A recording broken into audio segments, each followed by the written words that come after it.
పిలవాలి. ఒక్కమారు స్వాగతిద్దామా? యేసయ్యా అని పిలవండి. యేసయ్యా అని పిలవండి. Everybody has to raise your voice. Hallelujah. యేసయ్యా, యేసయ్యా, యేసయ్యా. అన్ని నామాల కంటే పైనున్న శక్తి గల ఆయన నామం మారుమోగుతుండగా దురాత్మంధకార శక్తుల ప్రభావాలు ఈ స్థలాలు విడిచి పారిపోవునట్లుగా యేసయ్యా, యేసయ్యా, యేసయ్యా, యేసయ్యని కాస్త బిగ్గరగా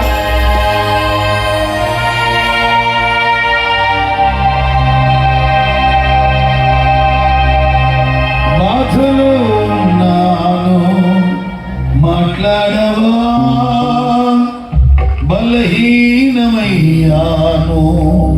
మాట్లాడవా,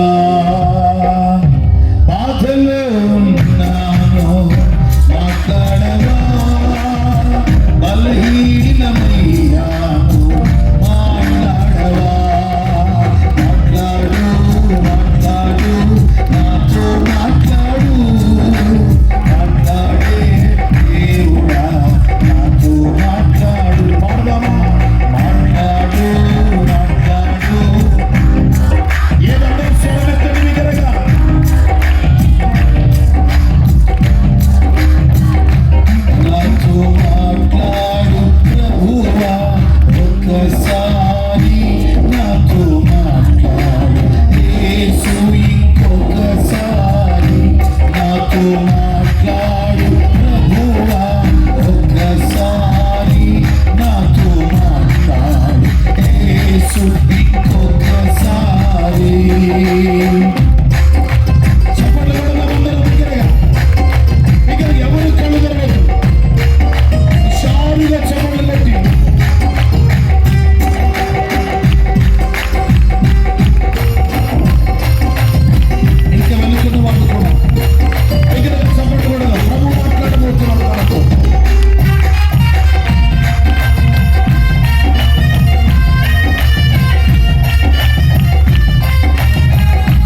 దీనుడనయ్యాను మాట్లాడవా.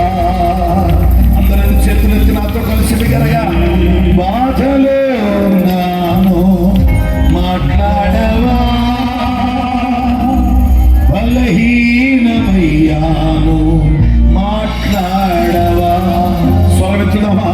మాట్లాడు మాట్లాడు నాతో మాట్లాడు, మాట్లాడే దేవుడా నాతో మాట్లాడు, మాట్లాడు మాట్లాడు నాతో మాట్లాడు, మాట్లాడే దేవుడా నాతో మాట్లాడు.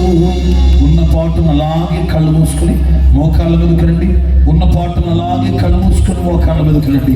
ఒక్క నిమిషం అలాగా. ప్రభువా, నా స్థితి ఎరిగిన దేవుడవు కదయ్యా, నా కలవరం ఎరిగిన దేవుడవు కదయ్యా, నా దుఃఖం ఎరిగిన దేవుడవు కదయ్యా. ఈ రక్షణ సువార్త ఓ జీవ సభలో మీరు నన్ను దృష్టించుదురుగాక నాయన, మీరు నన్ను దృష్టించుదురుగాక నాయన.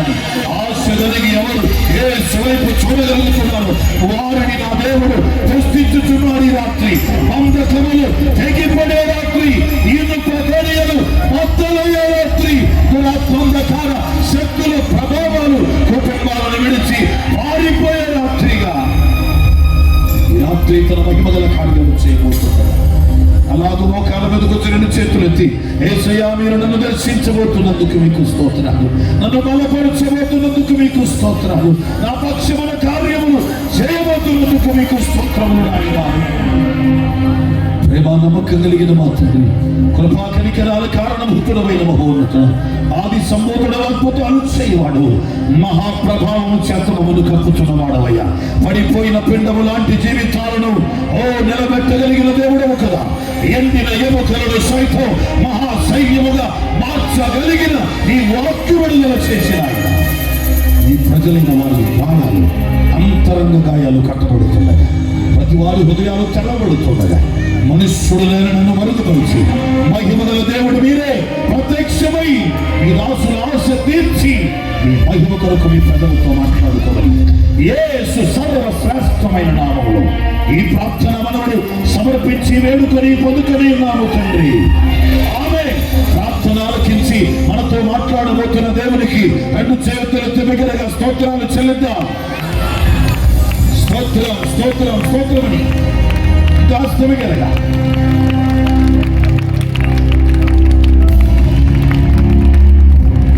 దేవుని నామమే మహిమపరచబడును గాక.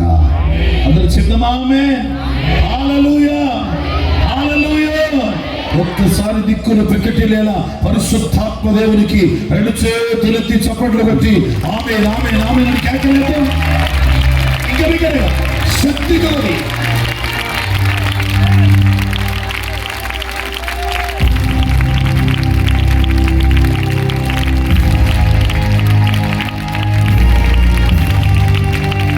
దేవునికి మహిమ కలుగునుగా. మంచిది, దయచేసి కూర్చోండి ప్రియులారా. ఎంతైనా నమ్మదగిన దేవుని నామమే స్తుతించబడును గాక. అందరూ ఆమేన్ అనాలా? వాళ్ళ బిగ్గరగా ఆమేన్ అనాలి అందరూ. మంచిది, దేవుని యొక్క మహాకృప ఈ ఐపీసీ చర్చ్ భీమవరం వారు నిర్వహిస్తున్న ఈ రక్షణ సువార్త ఉజీవ మహాసభల్లో గత రాత్రి దేవుడు తన దాసుని మరుగుపరిచి ఆయన మహిమ కొరకు తేటగా సూటిగా రూఢిగా మీతో మాట్లాడాడు అని నేను నమ్ముతున్నాను. ఈ రాత్రి మీ ఎదుట నిలబడడానికి, ఎంతమంది అభిషిక్తులైన దైవజనుల ముందు నిలబడడానికి దేవుడు నాకు ఇచ్చిన అవకాశాన్ని బట్టి నేను దేవుడిని స్తుతిస్తున్నాను. I feel it's my great privilege to stand in front of you to preach out the gospel tonight. ఎంతో మందికి లేని భాగ్యం ఈరోజు నేను పొందుకున్నాను, మీరు పొందుకున్నారు. అవును అనిపిస్తే ఆమేన్ అనండి. చెత్త నోట్లో బెల్లం వేసుకున్నట్టు కూర్చోమాకండి. రెండు చేతులు ఎత్తి ఆమేన్ అనండి. రెండు మంచిది. ఈరోజు ఎంతో అనుభవం ఉన్న, సుదీర్ఘమైన సేవ అనుభవం ఉన్న వారి పరిచర్యలో నేను నిలబడటం దైవ చిత్తమని ఎంచి నన్ను ఆహ్వానించిన పెద్దలు దైవజనులు యోహానయ్య గారికి నా హృదయపూర్వక వందనాలు, శుభాలు తెలియజేస్తున్నాను. అలాగే ఈ ప్రాంతానికి నన్ను పరిచయం చేసిన ప్రియులు పెద్దలు దేవ సహాయం అన్నకు నా నిండు వందనాలు తెలియజేస్తూ, వేదిక మీద ఉన్న అనుభవజ్ఞులైన సేవకులందరికీ నిండైన వందనాలు. అలాగే వేదిక దిగువ ఉన్నారు అని చెప్పను కానీ వేదికకు కుడి ఎడమ పక్షాన ఉన్నటువంటి దైవజనులకు, సంగీత పరిచారకులకు, సౌండ్ ఆపరేటర్స్కి నిండు వందనాలు తెలియజేస్తున్నాను. నా కోఆపరేటర్స్ అందరికి కూడా వందనాలు. చెప్తాం హల్లెలూయా. ఆపరేషన్ ఈ పక్క నుంచి జరుగుతుంది, కానీ కోఆపరేషన్ ఈ మాత్రం ఈ వైపు నుంచే రావాలి. కోఆపరేషన్ లేకపోతే కొలాప్స్ అయిపోద్ది ఏ సభ అయినా సరే. కాబట్టి cooperation is very much needed to make the meeting success. The cooperation of the people is very much needed. ఒక సభ విజయవంతం కావాలన్నా, ఒక కుటుంబం ఆశీర్వాదకరంగా నిలబడాలన్నా ఆ ఇంటి వ్యక్తుల మధ్య కోఆపరేషన్ ఉండాలి. ఏం ఉండాలి? కోఆపరేషన్ అనండి. విచిత్రం ఏంటంటే చాలా మందికి ఆపరేషన్ తెలుసు కానీ కోఆపరేషన్ తెలియదు. హల్లెలూయా. రైట్, మీరందరూ నాకు కోఆపరేట్ చేయాలి, నేను మీకు కోఆపరేట్ చేయాలి. మనల్ని దేవస్థానమయ్య గారు ఆపరేట్ చేస్తాడు. అంతా అయిపోయిన తర్వాత ఇంటికి వెళ్ళిపోదాం. స్తోత్రం కలుగును గాక. అందరు చెప్తాం హల్లెలూయా. కొంచెం గట్టిగా చెప్పండి. దేవునికి వందనాలు చెప్పండి. రెండు చేతులు ఎత్తి యేసయ్యా నీకు వందనాలు అనండి. చిన్నపిల్లలు కూడా తెలవాలా. యేసయ్యా నీకు వందనాలు అనండిరా. అది తెలిసినట్టు ఉన్నాడు. ఒక మాట అనగారా బాబు. రెండు చేతులు ఎత్తి యేసయ్యా నీకు వందనాలు అనండి. దైవజనులకు వందనాలు చెప్పండి. ఇప్పుడు కూడా అంటారండి దైవజనులకు వందనాలు అన్నానా. ఒకసారి మీ పక్కన ఆ పక్క ఈ పక్క కూర్చున్నప్పుడు వందనాలు చెప్పండి. దీని అర్థం ఏంటి తెలుసా? నీకు దండం పెడతా, కోపం అయిందా కదలబగని. స్తోత్రం కలుగును గాక. చెప్తాం హల్లెలూయా.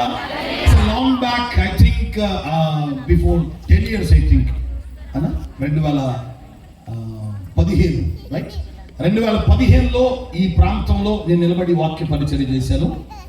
అదే సమయంలో అన్నగారు ఉత్సవాయ పరిచర్యలో కూడా నేను నిలబడడానికి ప్రభు సహాయం చేశాను. ఈ మీదుగా చాలాసార్లు ఈ జగ్గైపేట, ఈ నందిగామ, కంచిచర్ల, ఈ ప్రాంతాలు, కోదాడ, ఇట్లా తిరుగుతూ చాలా ప్రాంతాలకు వెళ్తున్నప్పుడు చాలా సందర్భాల్లో భీమవరాన్ని నేను గుర్తు చేసుకుంటూ ఉంటాను. నేను 10 ఏళ్ల క్రితం ఇక్కడికి వచ్చినప్పుడు ఒక్క బండి మీద 3 వచ్చేవాళ్ళు. ఒక్క బండి 2 ఐ థింక్. ఒక్క బండి మీద సుమారు 8 మంది యవనస్తులు వచ్చాం, బండ్లు వేసుకుని వచ్చాం. కొన్ని వందల వేల కిలోమీటర్లు బండ్ల మీద తిరిగామండి. నేను ఇక్కడికి వచ్చినప్పుడు నేను గవర్నమెంట్ ఉద్యోగాన్ని చేస్తూ సేవ చేస్తున్నాను. గవర్నమెంట్ ఉద్యోగాన్ని నేను స్కూల్ టీచర్గా ఉంటూ నా పని నేను చేసుకుంటూ సేవలో ఉన్నాను. దేవుని మహాకృప మళ్ళీ నేను మీ దగ్గరకు వచ్చేసరికి నా ఉద్యోగాన్ని దేవుడు యేసునామములో తీసి పడేసి సంపూర్ణంగా దేవుడు తన సేవలో నిలబెట్టుకున్నాడు. స్తోత్రం కలుగును గాక. అందరూ చెప్తాం హల్లెలూయా. కొంచెం గట్టిగా చెప్పండి హల్లెలూయా. నన్ను ఎంతమంది గుర్తుపట్టారు చెప్పండి? నిజం చెప్పండి. నేను చెప్పాక కాదు, ముందు అడగాల్సింది పొరపాటు నాదే. ముందు అడిగితే నిజం బయటకు వచ్చేది. విషయం అంతా చెప్పి నన్ను ఎంతమంది గుర్తుపెట్టారని మొత్తం చేతులు ఎత్తేస్తున్నారు. హల్లెలూయా. నేను పెన్షన్ రాపించుకునే వాళ్ళు చేతులు ఎత్తమల్లా అట్టను కూడా చాలా మంది చేతులు ఎత్తేసినట్టున్నారు. స్తోత్రం కలుగును గాక. తల్లికి వందనం, అమ్మ దీవెన, ఇలాంటి వాటికి చేతులు ఎత్తమల్లా అట్టనుకో మాగండి పెట్టారా. ఎంతమంది గుర్తుపెట్టారు నన్ను? నిజమే, వెరీ గుడ్, సంతోషం. 10 ఏళ్ల క్రితం పెళ్ళైన పిల్లలు ఎవరు ఉంటే వాళ్ళ పిల్లలు కూడా ఎత్తుకొని వచ్చి ఉంటారు. అందుని బట్టి నేను దేవుని స్తుతిస్తూ, దేవుని యొక్క మహాకృపలో దేవుడు మాకు అప్పగించిన పరిచర్య శాఖోపశాఖలుగా అది సంపూర్ణ మిషనరీ సేవగా ఆవిర్భవించి భారతదేశంలో ప్రత్యేకంగా ఆంధ్ర, తెలంగాణలో సువార్త ఉందని మారుమూల కొండ ప్రాంతాలకు సువార్త ప్రకటించడానికి దేవుడు మా కొరకు ద్వారాలు తెరిచాడు. అలాగే ప్రతి 3-4 మాసాలకు ఒకసారి ఉత్తర భారతదేశాలకు కూడా వెళ్ళి సేవ చేయడానికి దేవుడు సహాయం చేస్తూ వచ్చాడు. చాలా తర్వాత మీ మధ్యకు నా దేవుడు తీసుకొని వచ్చాడు. కాబట్టి కొద్ది నిమిషాలు దేవుని వాక్యాన్ని మనం ధ్యానం చేద్దాం. దయచేసి వాక్యం అనగా దేవుడు మాట్లాడుతుండగా మన కథలకి లాగిపోవాలి. అవును అనిపించినప్పుడల్లా ఆమెన్ అన్నారు. మీరు చెప్దాం హల్లెలూయానండి. ఆమెన్ అనండి. 2 చేతులు ఎత్తి గట్టిగా ఆమెన్ అనండి. ఇది పిల్లలు ఎవరైతే ఉన్నారో వీళ్ళు పొరపాటును లేచారా, మీరు పీక్కుంటే పట్టాలు పీక్కోండి, దాని దారాలు మొత్తం పీక్కోండి, కానీ లేచి అట్టి తిరగమాకండి. స్తోత్రం కలుగును గాక.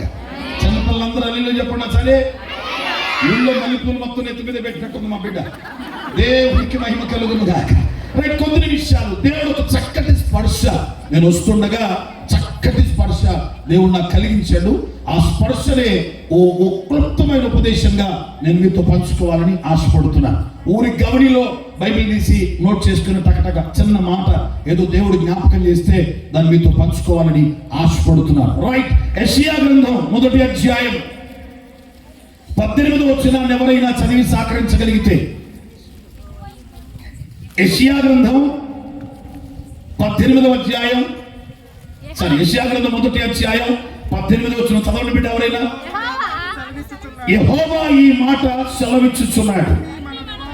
రండి మన వివాదము తీర్చుకొందము. మీ పాపములు రక్తము వలె ఎర్రనివైనను అవి హిమము వలె తెల్లబడును, కెంపు వలె ఎర్రనివైనను అవి గొర్రెబొచ్చు వలె తెల్లని వగును. దేవుడి మాటను బట్టి మనల్ని దర్శించును గాక. చెప్తాం హల్లెలూయా. నా వైపు చూడండి ఒకసారి, నా వైపు చూస్తూ వినండి. యెహోవా ఈ మాట సెలవిచ్చుచున్నాడు అనగా, ఇప్పుడు చదవబడిన మాట, ఉచ్చరించబడిన మాట ఓ దైవజనుడు సెలవిచ్చిన మాట కాదు, ఓ ఉపాధ్యాయుడు సెలవిచ్చిన మాట కాదు, ఓ నాయకుడు, ఓ సువార్థికుడు సెలవిచ్చిన మాట కాదు. ఒకవేళ ప్రపంచంలో పేరుగాంచిన ఏ మనిషి అయినా సెలవిచ్చిన మాట అయితే మనకి ఇష్టమైతే వినొచ్చు, కష్టమైతే మానేయచ్చు. కానీ ఈ మాట సెలవిచ్చిన వాడు ఎవరు అంటే యెహోవా ఈ మాట సెలవిస్తున్నాడు కనుక మనం ఖచ్చితంగా దాన్ని విని తీరాలి. స్తోత్రం కలుగును గాక. అందరూ చెప్తాం హల్లెలూయా. కుడి చేతుల పైకెత్తి మాట చెప్పండి, యెహోవా సెలవిచ్చుచున్నాడు అనండి. చెప్తాం హల్లెలూయా. ఇది నా వైపు చూడండి. యెహోవా సెలవిస్తూ పలుకుతున్న ఆశ్చర్యాన్ని గొలిపించే మాట ఏమిటి అంటే, రండి మన వివాదాన్ని తీర్చుకుందాం అంటున్నాడు. ఇద్దరు మనుషుల మధ్య వివాదం అయితే ఓ పెద్ద మనిషి తీర్చొచ్చు, రెండు కులాల మధ్య వివాదం అయితే ప్రభుత్వం తీర్చొచ్చు, రెండు రాజ్యాల మధ్య వివాదం అయితే ఎవరైనా ఓ పేరెన్నికగలిగిన మహిమ కలిగిన వాడిగా చెప్పబడుతున్న ఒక మహామనిషి తీర్చవచ్చు. కానీ యెహోవా అనగా ఉన్నవాడు, అనువాడు, సర్వాంతర్యామి, సకల లోక రక్షకుడు, జగత్తు రక్షకుడు, ఇందు గలడందు లేడని సందేహం లేక ఎందెందు వెతికినా దందు కలిగిన పరిశుద్ధాత్మ అని దహించు అగ్నిగా పిలువబడిన వాడు, అఖిలాండ బ్రహ్మాండములు చట్టం పట్టజాలని వాడు అనగా ఆకాశ మహాకాశములే పట్టజాలని దేవుడు మనుష్యులమైన మన వైపు చూసి, ఆయనే నేల మట్టి తీసి సృజించిన ఈ మానవ రూపాలను చూస్తూ, ఈ కోట్ల మంది ప్రజానీకం వైపు చూస్తూ దేవుడు మాట్లాడుతున్న మాట ఏంటంటే, కమ్ టుగెదర్, కలిసి రండి. You all come together to me. మీరందరూ నా దగ్గర కలిసి రావాలి. ఎందుకు రావాలి? టు గెట్ ద బ్లెస్సింగ్స్, ఆశీర్వాదాలు పొందడానిక, స్వస్థత పొందడానిక, దీవెన పొందడానిక, ప్రయోజనాన్ని పొందడానిక, మేలు పొందడానిక. ఎందుకు రమ్మని దేవుడు పిలుస్తున్నాడు అంటే, మీకు నాకు వివాదం ఏర్పడింది. ఓ మనిషి మనిషితో వివాదం పెట్టుకుంటే చాలక, ఓ మనిషి సృష్టితో వివాదం పెట్టుకుంటే చాలక, ఆ మనిషి దేవునితోనే వివాదాన్ని పెట్టుకున్నాడు. ఓ మనిషికి దేవునితో వివాదం ఏర్పడడం ఎంత భయంకరం. దేవుని మాటలు కొన్ని మనకు భయం కల్పించేవిగా ఉంటాయి. మలాకి గ్రంథంలో ఆయన ఏమో వస్తాడు, మనుషులు దేవుని యొక్క దొంగలునా అంటాడు. అని ఏమంటాడంటే, ఏ విషయంలో మేము దొంగతనం చేశాం అని మీరు అడుగుతారు. నా దశమ భాగములను, ప్రతిష్ఠిత అర్పణలను నాకు ఇయ్యక మీరు దొంగిలారు అన్నాడు. అంటే మనిషి దగ్గర చేసే దొంగతనం చాలక దేవుని దగ్గర దొంగతనం చేసేవాళ్ళుగా మారిపోయారు. మీరు దొంగలైపోయారు, మీరు అపరాధులైపోయారు. నాకివ్వవలసిన దశమ భాగాన్ని, నాకివ్వవలసిన ప్రతిష్ఠిత అర్పణని, నాకివ్వవలసిన అర్పణ ఏదైతే ఉందో అది మీ దగ్గర ఉన్న నాదే అన్న సంగతి మర్చిపోయి నాకివ్వక నా దగ్గరే మీరు దొంగతనం చేశారు, మీరు దొంగలైపోయారు అని మాట్లాడాడు. ఇలాగున కొన్ని భయం గొల్పించే మాటలు దేవుని మాటల్లో మనకు వినబడుతుంటాయి. అలాంటి మాటల్లో ఒక మాటే ఈ మాట. రండి అనంటే, ఓ దేవుడు ఓ మనిషిని రండి అని పిలిస్తే ఏమనుకుంటాం? ఉదాహరణకి రాత్రంతా కొండ మీద ప్రార్థనలో ఉన్న యేసయ్య, రాత్రంతా పడవ మీద ప్రయాణంలో ఉన్న శిష్యులు, సాయంకాలం ఆయన కొండెక్కాడు, సాయంకాలమే మీరు పడవెక్కారు, సాయంకాలం ఆయన ప్రార్థనలో ఉన్నాడు, సాయంకాలం మీరు ప్రయాణంలో ఉన్నారు. మీకు బాగా తెలుసు, ఆయన కొండెక్కాడు, వీళ్ళు పడవెక్కారు. ఆయన ప్రార్థనలో ఉన్నాడు, వీళ్ళు ప్రయాణంలో ఉన్నాడు. సాయంకాలంలో గాలి తుఫాను మొదలైంది. సాయంకాలమున సముద్రపు నట్ట నడిమిన నావ అల్లాడిపోతూ ఉంది. దాని మీద ఉన్న శిష్యులు ఈ నావను నిలబెట్టుకోవడానికి పెనుగులాడుతున్నారు, ప్రయాసపడుతున్నారు. సాయంకాలం నుంచి ప్రయత్నిస్తూనే ఉన్నారు. రాత్రి అయిపోయింది, 9 అయింది, 10 అయింది, 11 అయింది, 12 అయింది, 1 గంట అయింది, 2 అయింది, 3 అయింది. యేసు ప్రార్థనలో ఉన్నాడు. వీళ్ళు సముద్రంలో పడవని గాలి తుఫాను నుంచి సంరక్షించుకోవడానికి విశ్వ ప్రయత్నాలు చేస్తూ ఉన్నారు. కానీ విచిత్రం ఏంటి తెలుసా? 3 గంటల వరకు ఆయన రాలా. 4వ జామున, స్తోత్రం కలుగును గాక, ఆయన ప్రార్థన ముగించి సముద్ర తరంగాల మీద నడుచుకుంటూ వస్తున్నారు. నమ్మిన వాళ్ళు 2 చేతులు ఎత్తి చమటపడేసారి కనపరచండి. ఏం ముగించి?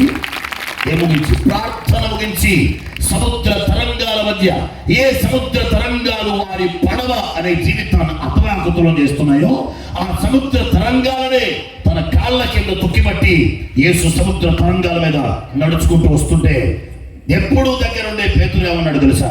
పోతాం పోతాం అన్నాడు. ఎవరిని? ఈడెవడో పోతాం అంటే నీకు వెళ్ళిపోతున్నాడు. అనవసరంగా ఏ గారు నా గురించే మాట్లాడుతున్నాడు. చిచ్చి సభలో ఉంటూ అనవసరం వెళ్ళిపోతున్నాడు. అడిగా స్తోత్రం కలుగునుగా. అందరూ అన్న ఆమెనండి. కొంచెం గట్టిగా చెప్పరా, కొంచెం గట్టిగా చెప్పరా. ఈరోజు సాయంకాలం నన్ను చూశారు కదా, రేపు పొద్దున నేను ఎక్కడన్నా మీకు కనపడతానని గుర్తుపడతారా? గుర్తుపడరా? మాట్లాడండి. గుర్తుపడతారా? ఇప్పుడు సాయంకాలం 9:30 చూశారు నన్ను. రేపు పొద్దున తెల్లవారుజామున మీరు ఏదో పనికి వెళ్తున్నారు, నేను ఎక్కడో ఊరు బయట కారు ఆపుకుని అక్కడ కనపడ్డాను, మీరు నన్ను గుర్తుపడతారు? గుర్తుపడరా? ఏమంటారు? ఇదిగోనే ఈ గడ పైన రాత్రి వాకింగ్ చెప్పాడు కదా అని అంటారా? మాట్లాడరే? గుర్తుపడతారు? గుర్తుపడరా? ఈ ఒక్కసారి చూసిన వాళ్ళే రేపు పొద్దున గుర్తుపడతారు కదా. 3 ఏళ్లుగా యేసుతో తిరుగుతున్నాడు పేతురు. For the last 3 years he was following Jesus. 3 ఏళ్లుగా యేసు వెంట తిరుగుతున్నాడు. సాయంకాలం వరకు యేసుతోనే ఉన్నాడు. 5 రొట్టెలు 2 చేపలు విడిచిపెట్టి 5,000 మంది పైచులకు పంచిపెట్టారు. మిగిలినవేమో 12 గంపలకు ఎత్తారు. స్తోత్రం కలుగును గాక. నీకు పప్ప కావాలా, గంప కావాలా? మాట్లాడరే? పప్ప కావాలా, గంప కావాలా? మాట్లాడండి. పప్ప చాలా, అందుకే నేను పిల్లమొహం అన్నారు. స్తోత్రం కలుగును గాక. పిల్లమొహాలు పప్ప చాలు, మాలాంటి వాళ్ళ గంప కావాలా? స్తోత్రం కలుగును గాక. అందరు చెప్పండి హల్లెలూయా. అయ్యా అయ్యా ఆలస్యం అయిపోయింది. మరి ఏమో ఇదేమో గట్టు భీమవరం అంటారు, హైవేకి లోపల ఉంది. ఎక్కడ నుంచి బయటకు వెళ్ళాలంటే హైవేకి 10 కిలోమీటర్లు వెళ్ళాలా, కాబట్టి మీరు తొందరగా పంపించేస్తే వాళ్ళు కొనుక్కొని తింటారు అని శిష్యులు యేసుప్రభు అంటుంటే యేసుప్రభు అన్నాడు, వాళ్ళ భోజనం మీరే పెట్టాలన్నాడు. మనకే లేదంటే వాళ్ళందరికీ పెట్టాలన్నాడు. ఇప్పుడు ఎట్లా ఉంటుంది? వచ్చిన 10 మంది కూటంలో వాక్యం చెప్పడానికి వస్తే దేవస్వామి గారు నా దగ్గరకు వచ్చి వెళ్ళిపోతున్నాయి గారు అంటే అట్టకు కుదిరితే వీళ్ళందరూ భోజనం పెట్టి వెళ్ళు అన్నాడు అనుకో, నా గుండె మోకాల కాడికి జారిపోద్ది. మీలో చాలా మంది మోకాల కాడ ఉందనుకోండి, ఏం చేయలేము. స్తోత్రం కలుగును కాక. అన్నంది గట్టిగా ఆమెనండి.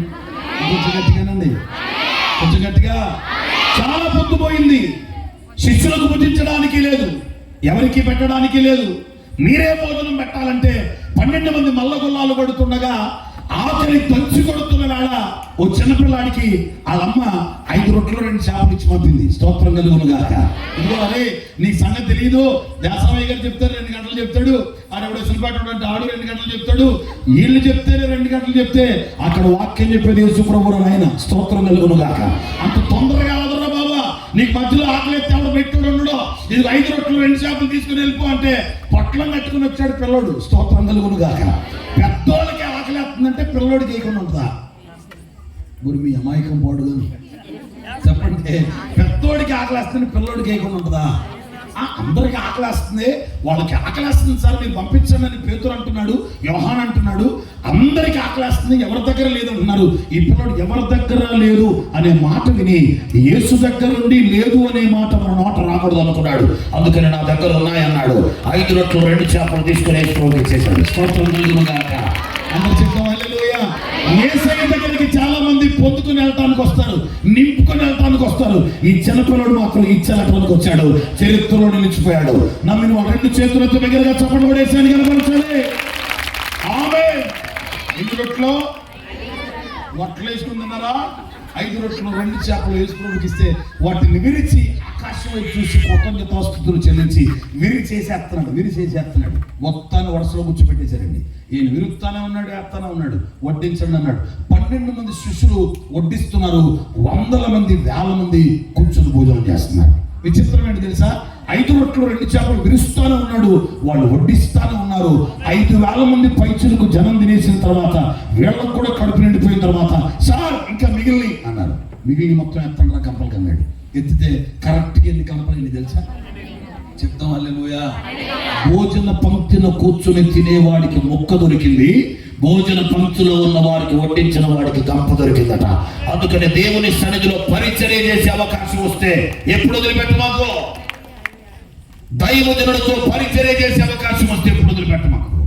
ఈ 2 రోజుల సభలు 3 రోజుల సభల్లో ఎంతమంది పరిచర్య చేశారు? మీరంతా పప్పల బ్యాచ్లాగా ఉన్నారు. స్తోత్రం కలుగుతుంది కదా. చెప్తాం, నేను ఈ సభల్లో నేను పరిచర్య చేశాను అనేవాళ్ళు చేతులెత్తండి. మొత్తం అయ్యగారే చేసుకున్నారా? మీరు ఇప్పుడైతే మీ కంప రెడీ చేసుకోండి. స్తోత్రం కలుగుతుంది కాక. ఎంత అద్భుతం జరిగిన తర్వాత అండి, యేసుక్రీస్తు వాడిని త్వరపెట్టాడు అని వాక్యం ఉంటుందండి. త్వరపెడితే వాళ్ళు సముద్రం మీద పడవలు వెళ్ళిపోతున్నారు. ఈయన కొండ మీద ప్రార్థనకి వెళ్ళాడు. మీకు అర్థం కాదని చెప్తున్నాడు. యేసు కొండెక్కాడు అనండి కొంచెం గట్టిగా. శిష్యులు పడవెక్కారు. యేసు ప్రార్థనలో ఉన్నాడు. శిష్యులు ప్రయాణంలో ఉన్నారు. చెప్పాలి. శిష్యులు ప్రయాణంలో, యేసు ప్రార్థనలో. యేసు కొండ మీద, శిష్యులు పడవ మీద. వీళ్ళు ప్రయాణం చేసుకుంటూ వెళ్ళిపోతున్నారు. సాయంకాలం గాలి తుఫాను స్టార్ట్ అయిపోయింది. సాయంకాలం వరకు యేసుని చూస్తూనే ఉన్నారు. తెల్లవారుజాము 4 యేసు ప్రభు సముద్ర పడవల మీద వస్తున్నాడు. ఇప్పుడు నేను సాయంత్రం మీద చూసావు పేదలు, నేను సాయంత్రమేగా నీ గంపను వెతుకున్నావుగా, మాట్లాడవే. మరి ఇప్పుడు యేసు ప్రభు సముద్ర పడవల మీద వస్తుంటే యేసు ప్రభుని గుర్తుపట్టాలి కదా. ఏమన్నాడు తెలుసా? భూతం అన్నాడు. తప్పేం లేదు. యేసు ప్రభుని భూతం అని తను అనటానికి కారణం ఏంటి తెలుసా? యేసు నిన్న సాయంత్రం కనబడినట్టు లేడు. ఇప్పుడు రాత్రంతా ప్రార్థన ఉండి ఒక గొప్ప వెలుగుతో ఆయన సముద్ర పడవల మీద నడుచుకుంటూ వస్తున్నాడు. స్తోత్రం కలుగునుగాక.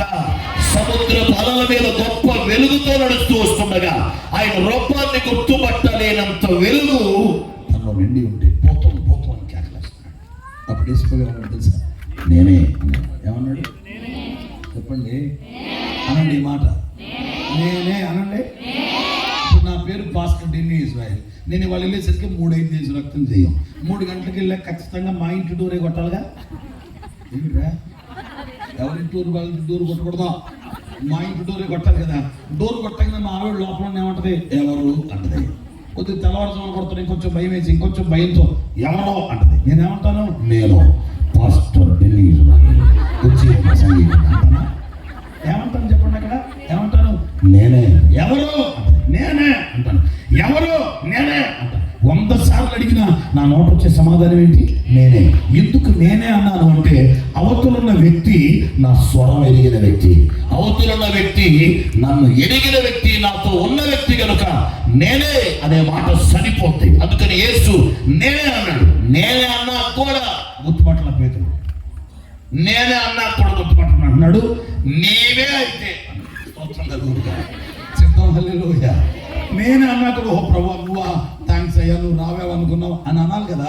కానీ నేనే అన్నా కూడా నీవే అయితే నేను కూడా నడుస్తా అన్నాడు. స్తోత్రం కలుగును గాక. అప్పుడు ఏమన్నాడు యేసు ప్రభు?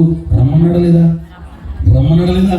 సముద్రపు అలల మీద నిలబడిన యేసు రమ్మనగానే ఓ కార్యం జరిగిందని ఆశపడి పేతురు నడిచాడు. అలాగే కార్యం జరిగింది. సముద్ర అలల మీద నిలబడి నడవగలిగాడు. అవిశ్వాసంతో పడిపోతుంటే చేయందించాడు, లేపాడు, తనతో నడిచాడు, తీసుకొచ్చి పడవలో కూర్చోబెట్టాడు. అతులాకుతులమవుతున్న పడవని గమ్యానికి చేర్చాడు. స్తోత్రం కలుగునుగాక. యేసు రమ్మన్నాడు అంటే ఏదో సమస్యని కాళ్ళ కింద తొక్కి పట్టి రమ్మంటాడు అని ఆశ నీకు కలుగుతుంది. యేసు రమ్మన్నాడు అంటే ఏదో రోగం నీకు తొలగిపోతుంది అని ఆశ కలుగుతుంది. కానీ ఇక్కడ దేవుడు రండి అని పిలుస్తున్నది ఎందుకో తెలుసా?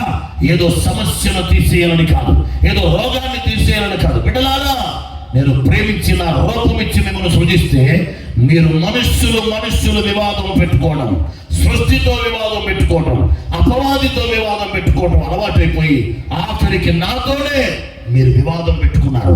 ఒక మనిషి దేవునితో వివాదాన్ని పెట్టుకుంటే ఎంత ప్రమాదంలో ఉన్నాడు. ఈ రోజు నువ్వు దేవునితో వివాదంలో ఉన్నావు అని నీకు తెలుసా? దేవునితో వైరుధ్యం నీకుంది అని నీకు తెలుసా? దేవుడు నీకు వ్యతిరేకమయ్యాడు అని తెలుసా? దేవునికి నీవు మొత్త శత్రువు వలె బిహేవ్ చేస్తున్నావు అని నీకు తెలుసా? This is not my word, this is the word which was already delivered from the mouth of lord. దేవుని నోటి నుంచి విడుదలైన మాట. అందుకే స్పష్టంగా యెహోవా సెలవిచ్చుచున్నాడు అని రాశాడు. అక్కడ ఆయన మాట్లాడుతున్నాడు. రండి, కమాన్, కమ్ టుగెదర్. నీకు నాకున్న వివాదం పరిష్కారం అయిపోవాలా? దేవునితో, మహిమగల దేవునితో వివాదాన్ని పెట్టుకుని స్వస్థత పొందగలవా? మహిమగల దేవునితో వివాదాన్ని పెట్టుకుని చదువులో దీవించబడగలవా? మహిమగల దేవునితో వివాదాన్ని పెట్టుకుని ఆస్తులు ఎదగలవా? మహిమగల దేవునితో వివాదాన్ని పెట్టుకుని వేదన భరితమైన జీవితాన్ని మార్చుకోగలవా? మహిమగల దేవునితో వివాదాన్ని పెట్టుకుని ఇన్నాళ్ళ శోధన జీవితాన్ని సమాధానంగా మార్చుకోగలవా?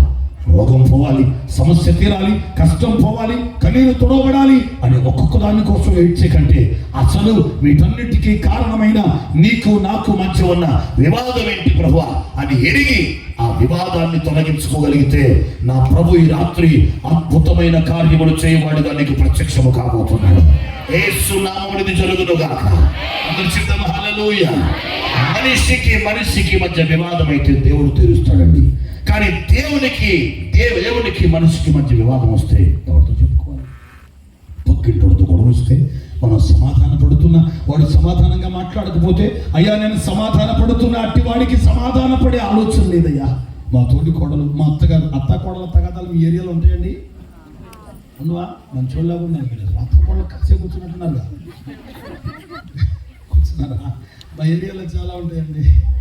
ఒక అత్తగారు అంటే పొద్దున్నే పాపం నన్ను తిడుతుందా కోడిని తిడుతుందా అని టెన్షన్ పడుతున్నా. ఏంటి కోడిని ఏమని తిడుతుందంటే, కోళ్ళలో అన్ని కోళ్ళకి సాగుతుంది ఊళ్ళో, వాటి దొంపదగా మీ మా ఇంట్లో ఉన్న కోడి సావట్లేదు.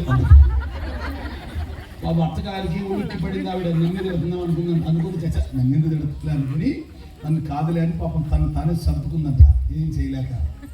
తర్వాత అన్నంట, ఒంటి మీదకి 80 సంవత్సరాలు వచ్చినా ఈ కోడి సావట్లేదు అన్నట్టు.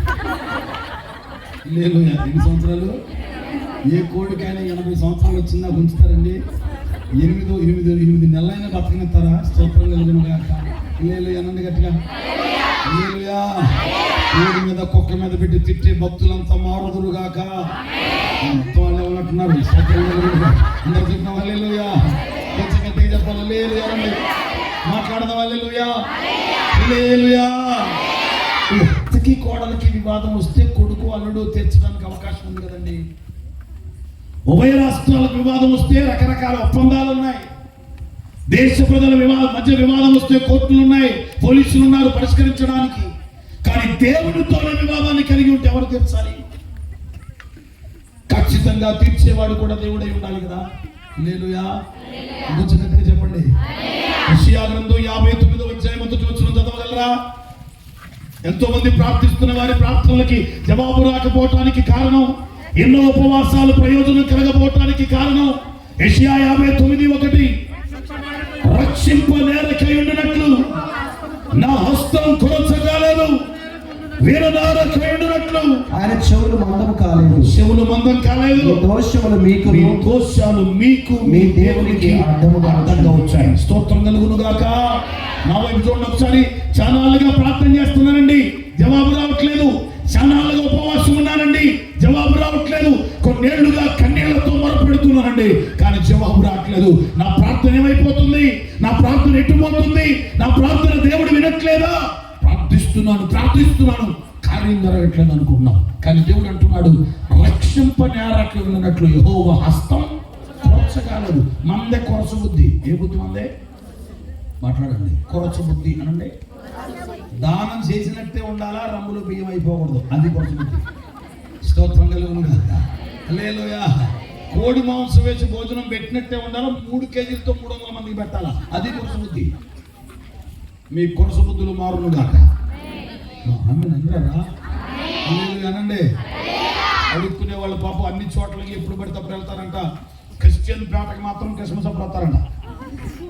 మనం ఏమంటూ పోయి లోపలండి, అసలు క్రిస్మస్ ఖాళీ లేదు, హ్యాపీ క్రిస్మస్. స్తోత్రం కలుగును. లోపల నుంచి అంటే మొదనస్తు వాళ్ళు ఈ పండుగ రోజు కూడా ఖాళీగా ఉన్నాయి ఇట్లా అని మాట్లాడిద్దంట లోపల నుంచి. ఆవిడ ఫీలింగ్ ఏంటో తెలుసా? ఈ మొదనస్తు మొహంది 364 రోజులు ఎట్టాగా ఏదో పండుగ రోజు నేసిద్దామని వచ్చిందంట ఆమె. ఆ రోజు కూడా ఇలాంటి డైలాగులు కొడతామని తెలియదు. పాప ఈ లోపు ఒక ఆవిడ హడావుడు పడి ఇంత మానికి తీసుకొచ్చిందంట లోపల నుంచి భిక్షం వేయటానికి. తీసుకొచ్చి పాపం ఈవిడ తన జోలి ఇట్లా పెట్టిందంట. ఈ మానికి బోర్లు ఇస్తే దాంట్లో ఉన్న 4 గింజలు ఎప్పుడు దాంట్లో పడ్డాయో పోసినామకి అర్థం కదా, సాచినామకి అర్థం కదా. దాంట్లో పాపం ఏదో దుమ్ము రాసినట్టు దాంట్లో తీసుకుంటే మాత్రం పెద్ద కొండ తీసుకొచ్చింది. దాంట్లో వేస్తే పాపం లోపల అయిపోవాలి కదా పొరపాటు కూడా. పిల్లలకి చెప్పండి, ఇదిగో లోపల బియ్యం ఉన్నాయి కానీ అడుక్కోవటం వచ్చేవాళ్ళు వాళ్ళకి ఏంటని చెప్పండి. ఎవరికైనా ఏదైనా పని చేయటం పిల్లల్ని ఆడుకుంటారు, కానీ బెచ్చగాళ్ళకి బెచ్చవేయటం పిల్లల్ని ఆడుకోరు. ఎందుకు ఆడుకోరు? నువ్వు ఏమన్నావా, నువ్వు వండి తాకమొత్తం తీసుకెళ్ళిచ్చేస్తారా? స్తోత్రం కలుగునుగా. అది నాటుకోడా లేకపోతే తలకాయ మాంసమా పూరేయడానికి ఏం అక్కర్లేదానికి వండినట్టు తీసుకెళ్ళి అవతల పడేస్తుంది. స్తోత్రం కలుగును గాక. అందుకని మీలో ఎవడైనా గొప్పవాడై ఉండగోరాలంటే చిన్న పిల్లల పోలి ఉండండి అన్నాడు. ఈ నచ్చవు మీ డోక్రాలన్నీ తీరిపోవును గాక. చెప్పు ఆమె చెప్పు గట్టిగా. స్తోత్రం కలుగును గాక. అందరు చెప్తే వాళ్ళు కానండి, కొంచెం గట్టిగానండి. నా ప్రార్థనకు జవాబు ఎందుకు రాలేదు? జవాబు ఇవ్వటానికి రెడీ, కానీ నీ దోషమేదో నీకు నీ దేవునికి అడ్డంగా ఉంది. వేరే ఎవరికి ఉన్నట్టు ఆయన చెవులు మందంగా లేదు. And he's ever ready to listen to you, he's ever ready to forgive you, he's ever ready to do something for your better life. నీ జీవితానికి ఏదో ఒకటి చేయడానికి ఎప్పుడూ ఆయన సిద్ధముగా ఉండేవాడే ఆయన. కానీ వినబడట్లేదు అనుకోమాక. నీ ప్రార్థన అంగీకృతం అవ్వడానికి నీకు నీ దేవునికి ఏదో ఒక దోషం అడ్డంగా ఉంది. నువ్వు అలాంటి స్థితి నుంచి రక్షించబడకపోవడానికి ఆయన హస్తం గురించగలదు, కానీ ఏదో పాపం ఏదో అతిక్రమం అడ్డంగా ఉంది. ఏమండి, ఓ బండి రిపేర్ వచ్చింది, మెకానిక్ రిపేర్ చేశాడు, కంప్లీట్గా ఫుల్లీ ఆయిలింగ్ అయిపోయింది, బాగా ఉందనుకుని స్టార్ట్ చేశాడు, స్టార్ట్ అవ్వాలా. మళ్ళీ ఆ మెకానిక్ ఏం చేస్తాడండి? చిచ్చి స్టార్ట్ అవ్వట్లేదని బండి పడేసి వెళ్తాడా? మొత్తం మళ్ళీ చెక్ చేస్తాడా? మాట్లాడాలి. అలాంటిదే కదా మన జీవితం కూడా. కొన్ని రోజులుగా ప్రార్థన చేస్తున్నాం, ప్రార్థనకు జవాబు రాలేదు. ప్రభువుని నిందించకూడదు, ప్రార్థన సరిగా ఉందో లేదో పరిశీలించుకోవాలి. బండి రిపేర్ చేసిన తర్వాత స్టార్ట్ అవుతుందనుకున్నాం, స్టార్ట్ కాలే. స్టార్ట్ కాకపోతే బండి వైపు చూసాం, దాన్ని ఎక్కడ సరి చేయాలి, ఎక్కడ లోపం ఉంది, ఏది అడ్డం పడుతుంది చూడాలి దానికి. అలాగే ప్రార్థించాం, కార్యం జరగల. మొరపెట్టాం, కార్యం జరగల. ఉపవాసం ఉన్నాం, కార్యం జరగల. కన్నీళ్లతో ఏడుస్తున్నాం, జవాబు రాట్లా. వెంటనే మనం చూడాల్సింది దేవుని నిందించడానికి కాదు, దేవుని గురించి చెడుగా మాట్లాడడానికి కాదు, దేవుని పక్షపాతి అని దేవుని గురించి ఇష్టానుసారంగా మాట్లాడటం కాదు. వెంటనే మన ప్రయత్నంలో మన ప్రార్థనలో ఏదో లోపం ఉందేమో అని మనం సరి చేసుకునే ప్రయత్నాలు చేయగలిగితే, దాన్ని సరి చేసుకుని మళ్ళీ ప్రార్థన చేస్తే నిశ్చయముగా మనం ఆశీర్వదించబడుదుము గాక. అందరూ చెప్తాం హల్లెలూయా, హల్లెలూయా. నీకు దేవునికి మధ్యన వివాదం పాపమే. ఈ పాపమనే వివాదాన్ని తొలగించుకుని నువ్వు చేసే ప్రార్థనైనా దేవుడు అంగీకరిస్తాడు, నువ్వు చేసే పరిచర్యైనా దేవుడు అంగీకరిస్తాడు. అయితే మనిషికి మనిషికి మధ్య వచ్చిన వివాదాన్ని తీర్చడానికి దేవుడు సరిపోతాడు, కానీ దేవునికి మనిషికి వచ్చిన వివాదం ఈ మనిషి ఎవరికి మనం పెట్టాలి అంటే ఒక చిన్న మాట చెప్తాను. ఇది ఆడపిల్లలు పైకి రండి,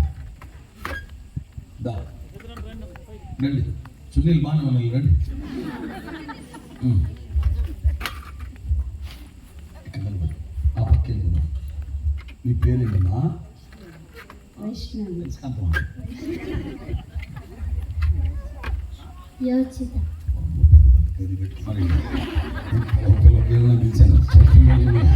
వీళ్ళిద్దరు గొడవైంది. మీరు ఎప్పుడైనా గొడవ పెట్టుకుంటారా? పొద్దున చెప్ప 2 చదవం గొడవ పెట్టుకోమా. ఓ మహాతల్లి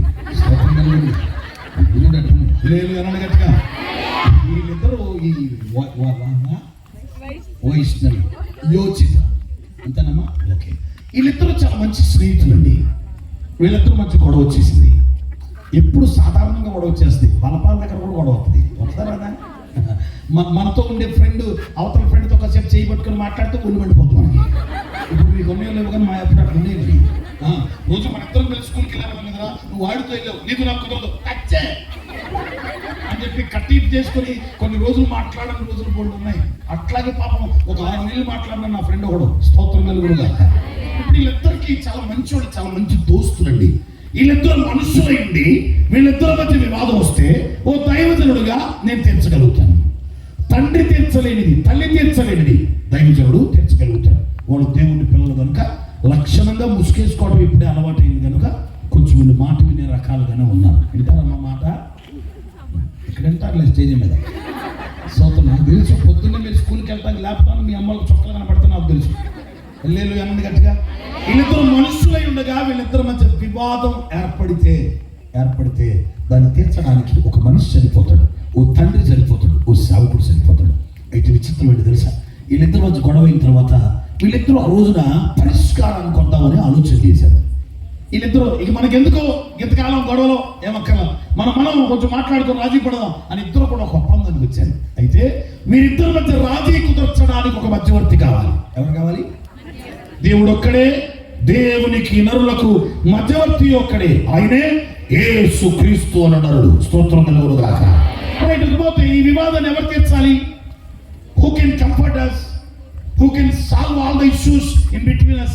మన మధ్యలో ఉన్న ఈ సమస్యలన్నీ ఎవరు తీరుస్తారు అంటే ఈ పిల్ల ఏముందంటే మా మాయని తెలుసుకొస్తా. ఎవరిని? ఆ పిల్ల ఏమని తెలుసా? మీ మాయ అయితే నీకెళ్ళే మాట్లాడతాడు కులంలో, నేను మా అక్కని తీసుకొస్తాను. అప్పుడు ఆ పిల్ల ఏముంది? మరి మీ అక్క అయితే నీ వైపు మాట్లాడదా? కుదరదు అని అంది. ఇప్పుడు వీళ్ళిద్దరి మధ్య వివాదాన్ని తీర్చడానికి ఇద్దరికి సరిపడిన వాడు, ఇద్దరికి సమస్య అయిన వాడు కావాలి. ఈమెకు సంబంధించిన మామ చెప్తే మేనమామ లేవు, ఉన్నాడా మేనమామ? మీ అక్క వస్తే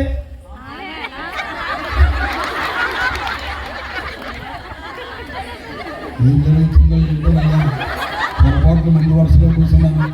అమ్మా నేను మీ పిల్లదేమో లేదు, నా మీద గొడవ రావా, కూర్చో. దేవునికి మహిమ కలుగును గాక. నామేనండి గట్టిగా చూద్దాం. హల్లెలూయా. ఏదో కాము కూర్చుంటే పిల్లలు తీసుకెళ్లి స్టేజ్ మీద నిలబెడతా, నీ సంగతి చెప్తాడు కూడా పోతున్నాడు. హల్లెలూయా గట్టిగా చూద్దాం. హల్లెలూయా. అలాగెంతుందో పరిష్కారకర్తలు తీసుకొని రావడానికి ప్రయత్నం చేస్తాడో నాకు తెలియదు. ఇది లేదంటే సందులో ఇదే సందుకి వెళ్ళిపోతే బెటర్ అనుకుని వెళ్ళిపోతున్నాను. నాకు మొత్తం మీద ఏదైనా జరిగి ఉండొచ్చు. వీళ్ళిద్దరి మధ్య వివాదం ఏర్పడింది. ఈమెకి సంబంధించిన వ్యక్తే వస్తే ఆమెకి నచ్చదు, ఆమెకు సంబంధించిన వ్యక్తి వస్తే ఈమెకి నచ్చదు. ఈ ఇద్దరిలో ఒకళ్ళు దేవుడు, ఒకళ్ళు మనిషి. ట్రై టు అండర్స్టాండ్ మీ. వీళ్ళిద్దరిలో ఒకడు దేవుడు, ఒకళ్ళు మనిషి. ఈ దేవునికి మనిషికి వివాదం ఏర్పడింది. ఈ దేవుడు అంటున్నాడు, రండి మన వివాదం తెచ్చుకుందాము. నా ప్రేమ కోసం భూమి మీద సృజించాను, నా చిత్తము నెరవేర్చడం కోసం భూమి మీద సృజించాను, నన్ను స్తుతించడం కోసం భూమి మీద సృజించాను, నా రూపం ఇచ్చాను, నా పోలికిచ్చాను, నిన్ను బట్టి ఆనందించాలనుకున్నాను. ఒక దశలో నా మహిమ నీకు ఇవ్వాలనుకున్నాను. కానీ నేను ఇవ్వాలనుకున్నది ఏమీ పొందక నేను వద్దనుకున్న దాన్ని చేసి నాకు నీకు మధ్య అగాధాన్ని ఏర్పరిచి నీకు నాకు మధ్య వివాదం రావడానికి నువ్వే కారణం. రా మన వివాదం తెచ్చుకుందాం అని దేవుడే పిలుస్తుండగా వీరిద్దరి మధ్య సయోధ్యకు ధరించడానికి ఏనంటాడు? దేవుడు కాబట్టి, మీకు అర్థం కావడం కోసం చెప్తున్నాను, దేవుడు కాబట్టి నేను దేవుణ్ణిగా వచ్చి మన మధ్య వివాదం తీరుస్తా అంటే ఈ మనిషి ఏమంటాడు?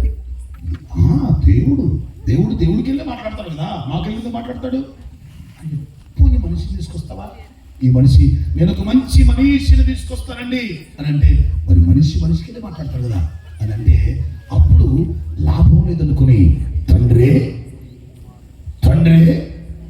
నిరంతరము స్తోత్రార్హుడై ఉన్న దేవుడే శరీరమును బట్టి ఇశ్రాయేలులో పుట్టి కుమారుడుగా ఈ భూమి మీదకి వచ్చాడు. స్తోత్రం కలుగును గాక. ఆ వచ్చిన వాడు నేను ప్రకటిస్తున్న నజరేయుడైన యేసు. ఈ నజరేయుడైన యేసు ఎవరు తెలుసా? దేవునికి దేవుడై ఉన్నాడు, మనిషికి మనిషి ఉన్నాడు.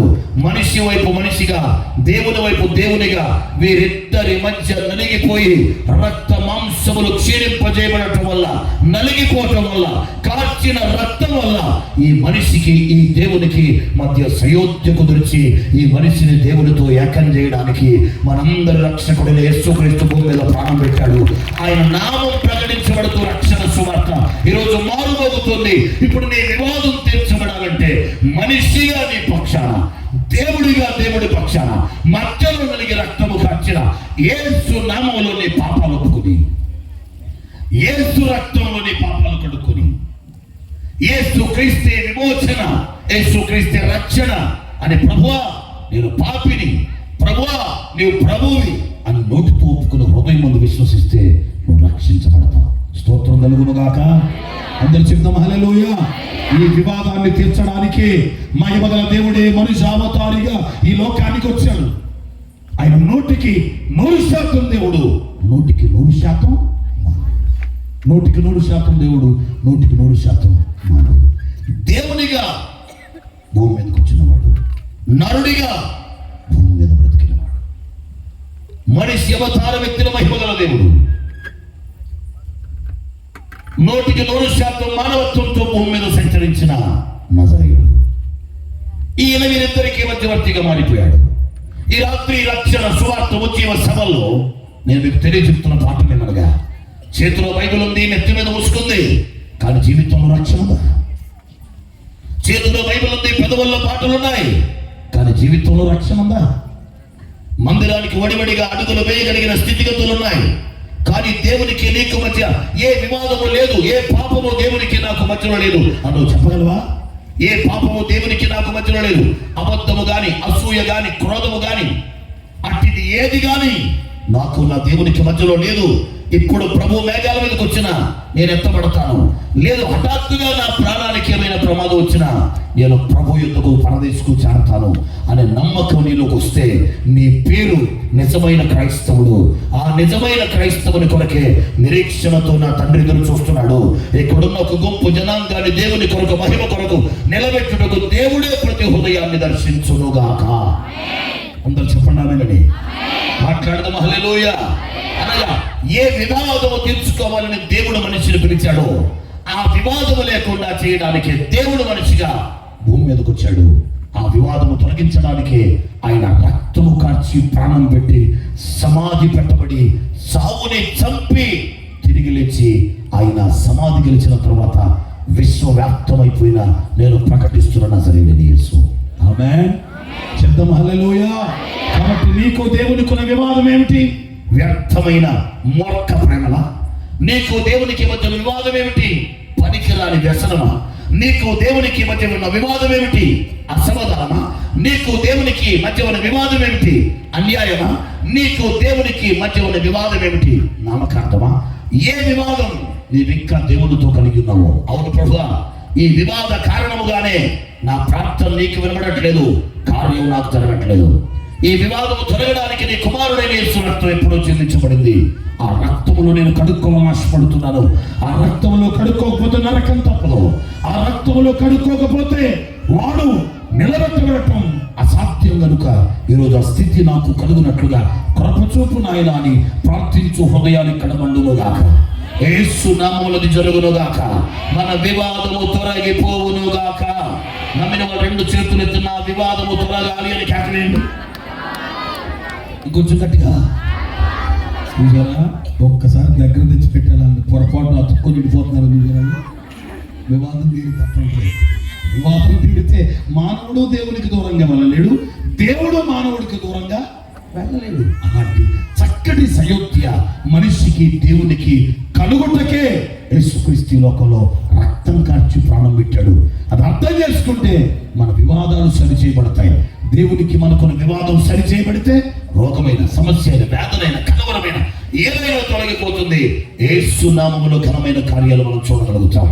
ఈ ఇద్దరు బిడ్డలకు రెండు చేతులతో చప్పట్లు కొట్టడం దగ్గరగా యోచిత నువ్వు వెళ్ళాక అయితే నాకింది, పూచితే స్తోత్రంగా నాకు. అందరూ చెప్పండి హల్లెలూయా. చెప్పండి పక్కన వాళ్ళకి వందనాలు చెప్పండి ఒకసారి. చెప్పండి నాకు వెళ్ళి పక్కన వాళ్ళకి వందనాలు చెప్పండి. సెకండ్ ఇవ్వండి వాళ్ళకి. దేవునితో వివాదం పెట్టుకోవద్దని చెప్పండి.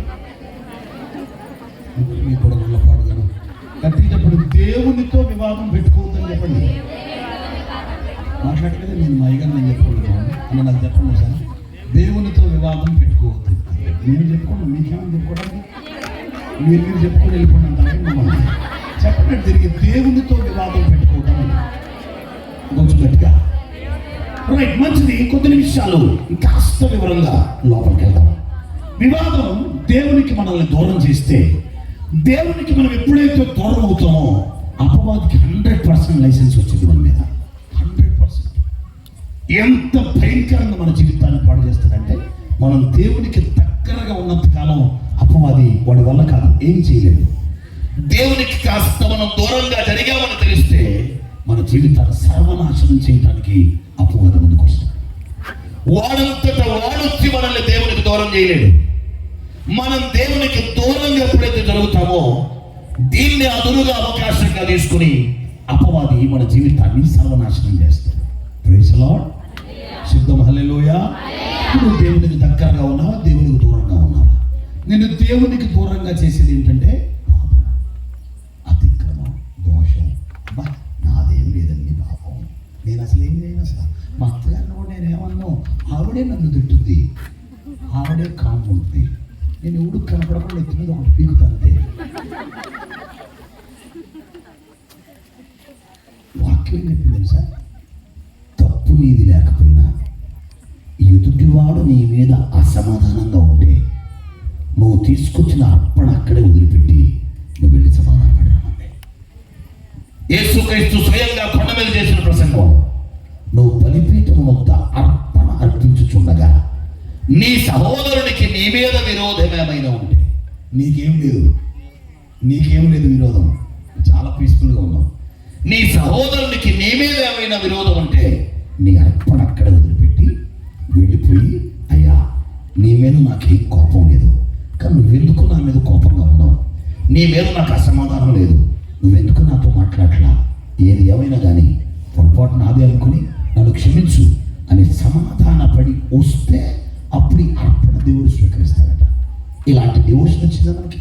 మనం ఏమనుకుంటాం తెలుసా? నేను 100 సార్లు అడిగానండి, మాట్లాడాలి అంటున్నప్పుడు మనకెంత, నీకెంతుందో నేను నా బాధ కూడా. స్తోత్రం కలుగునుగా. ఆమెకి అంటుంటే మనకెంత ఉంది? ఆమె చదివింది ఇంటరే, మనం చదివింది ఇంటర్ 6 ఏళ్ళు చదివాను నేను. స్తోత్రం కలుగునుగా. సిద్ధం హల్లెలూయా. హై స్టాండర్డ్ ఎడ్యుకేషన్ అనమాట. హల్లెలూయా అనండి. నాకు ఒక ఫ్రెండ్ ఉండేవాడు, బెంజమిన్ అని పేరు, చచ్చిపోయాడు. ఆ బెంజమిన్ అనేవాడు ఏం రాసుకున్నాడు అంటే, అక్కడ బెంజమిన్ అని రాసుకుని MSc, MEd, BEd, LLB, PhD, BSc మొత్తం రాసి ఇంత పొడుగు, అంబేద్కర్ గారి కంటే పొడుగు రాసేవాడు. అంబేద్కర్ గారు ఉంటే ఈడెవడో రాసి నాకంటే ఎక్కువ రాశాడు, రాజ్యాంగం వీడికి అప్పచెప్పండి అనేవాడు. అంత పొడుగు రాస్తే మాలో కొంచెం ఉచ్చిది బ్యాచ్ ఉంటుంది కదా, ఈడెళ్ళు ఏం చేశాడంటే పక్కన బ్రాకెట్లో 10th ఫైనల్ ఇయర్ అని రాశాడు. ఇవన్నీ దెబ్బకి రాసినంత మొత్తం పోయినాయి. 10th ఫైనల్ ఇయర్ ఎందుకు రాశాడు? 10th ఎన్ని ఏళ్ళు ఉంటాయండి? ఊరు మీ అమ్మాయికి అప్పం పాడుగా చదువుకునే కుర్రాళ్ళు 10th ఎన్నేళ్ళు చదవాలి? ఎన్నేళ్ళు చదవాలనుకున్నారు నాన్న? 6 సంవత్సరాలు కాదు. ఎక్కువ స్టాండర్డ్ కోసం ఢిల్లీ ఇజ్రాయెల్ అన్నయ్య గారు చెప్పారు, నేను 3 ఏళ్ళు చదువుతాను, మారం చేయమాకండి, మీ అమ్మ నాన్న కత్తులు కుదియాలు తీసుకొస్తారు నా మీదకే. 10th ఫైనల్ ఇయర్ అని రాశాడు. అంటే ఏమిటి అట్లా రాసేవాళ్ళు? వాడు అన్నమాట ఏంటంటే, 4 ఏళ్ళ నుంచి రాస్తుండ్రా, ఇదన్నా ఫైనల్ ఇయర్ అవుతుందన్న ఆశ, ఇప్పుడైనా పాస్ అవుతాడో ఆశ అన్నాడు. ఫెయిల్ అయిన వాళ్ళు తక్కువ చేయొద్దు. నేను ఎవరో తెలుసా? నా పేరేంటి తెలుసా? 1995వ సంవత్సరంలో ఇంటర్మీడియట్ 5 సబ్జెక్టులు తప్పిన వ్యక్తిని. Intermediate 5 subjects fail. ఒకళ్ళెత్తరు అనుకున్నారు మందాకటే, నేను చాలా బ్యాటరీ అన్నయ్యండి అనుకుంటున్నారు కొంతమంది. వినండి, తర్వాత నాతో పోటీ పడుతుంది. కానీ ఇంటర్మీడియట్ 5 సబ్జెక్టులు తప్పినటువంటి వ్యక్తిని. కారణం ఏంటి తెలుసా? దేవునితో నాకున్న పాపం అనే వివాదం, దేవునితో నాకున్న అతిక్రమం అనే వివాదం. Up to 10th class I was a ranker, but when I entered into intermediate education, it is the intermediate to destroy your life. స్తోత్రం కలుగునుగాక. పొద్దు తరగతి వరకు ఒకలాగా ఉంటుంది భీమవరం స్కూల్. హల్లెలూయా. ఎంతకాడికి వెళ్ళాలనా? బస్సు ఎక్కామో లేదో, స్తోత్రం కలుగునుగాక. నాకు విక్కినంత ఫీలింగ్ వచ్చింది మా సీలికి. హల్లెలూయానండి. హల్లెలూయా అనరే. ఏది పడితే తిని అలవాటు పోయి కట్టు క్యారేజీ పొద్దున్న మర్చిపోరండు ఫ్రెండ్స్ అందరూ మంచి కర్రీస్ క్యారేజ్ వేసుకుంటున్నారు. అందుకని యెషయా గ్రంథం 3:16 మాట్లాడుతున్నాడు. సియోను కుమార్తెలు గర్విస్తున్నారై మెడ సాచి నడుచుచు. ఎలా నడుస్తూ? మెడ సాగిందా సాపేరా? హలో, ఎటు చూడండి సార్, మెడ సాగిందా సాపేరా? మెడ సాగకపోతే అది డిఫెక్ట్, వాడికి పుట్టినప్పటి నుంచి ఉంది. అటు కాదు, 10th క్లాస్ అయిపోయిన తర్వాత ఇంటర్మీడియట్కి ఏ ఊరు కాలేజ్ ఇది? మీరు ఎందుకు వెళ్తారు? స్తోత్రం కలుగునుగా. జక్కేపేట బస్సు మీద అట్ట కాలు వేసాం లేదు, మెడ చాచి నడిచచ్చు. రెండోది ఏంటంట? వారచ్చు. చూడాలమ్మ ఇటు తిరిగి చూడాలి. కుదరదు మనకి. వాడి ఇంటికే ఉండాలా? నా మాట యెహోవా మాట, యెహోవా సెలవిచ్చుచున్న మాట. అది కూడా ఆయన అన్నది కూడా లోకస్తులు కాదు, సియోను కుమార్తెలు అనగా సంఘ బిడ్డలు,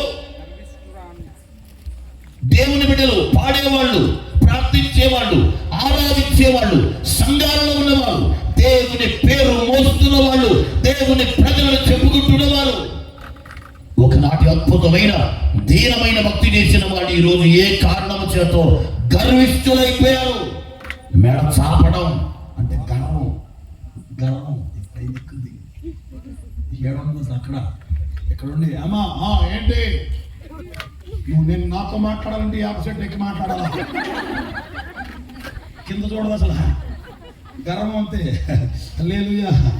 చెల్లెలు చిన్నప్పుడు అని నాకు రూతమ్మ కంటే ఎక్కువ మార్కులు వచ్చినాయి అందే. నేను చాలా వచ్చినాయి అనుకున్నాను. నేను ఎన్ని వచ్చినాయి అన్న, రూతమ్మకు 4, నాకు 5. తప్పేమని చెప్పిందా? ఎక్కువ రాలేదా? వచ్చిందా రాలేదా? ఆ చిన్నదాని నాకు అనుకున్నాను ఇక ఒక్క మార్క్ ఎక్కువ వచ్చి అది 5 కాడ ఉన్నప్పుడు ఎంత గొప్పగా చెప్పావు. ఆ 5 కాస్త 95 అయిపోతే నా ప్రాణం తీసేదాన్ని కదా. నేను అట్టే ఉంచడం మంచిదిలే దేవుడు అనుకున్నాను. స్తోత్రం నిలువులుగా అందరూ చెప్తాం హల్లెలూయా. సీయోను కుమార్తెలు గర్విస్తురాండ్రై. ఏమై చెప్పాలా? పాట గర్వం నీకు వస్తే దేవునితో వివాదమే. పరిచర్య గర్వం నీకు వస్తే దేవునితో వివాదమే. వాక్యం ఉపదేశిస్తూ ఉపదేశ గర్వం నాకు వస్తే అది దేవునితో వివాదమే. చదువు గర్వం నీకు వచ్చిన దేవునితో వివాదమే. సామ్రాజ్యాలను కూల్చుటలో, తన రాజ్యాన్ని స్థిరపరచుటలో దిట్టగా మార్చబడిన దావీదుకు రాలేదే గర్వం. ప్రపంచ జ్ఞానులకు దీటుగా నిలబడి ప్రపంచ మేధావి వర్గంలో మొదటి స్థానంలో ఉన్న సొలొమోనుకు రాలేదే గర్వం. నూతన నిబంధన సంఘంలో యేసుక్రీస్తు తర్వాత అంతటి పేరెన్నిక కలిగి అనేక మంది సేవకులను తయారు చేసి మూర్ఖులను మహిమకు మార్చిన పౌలుకు రాలేదే గర్వం.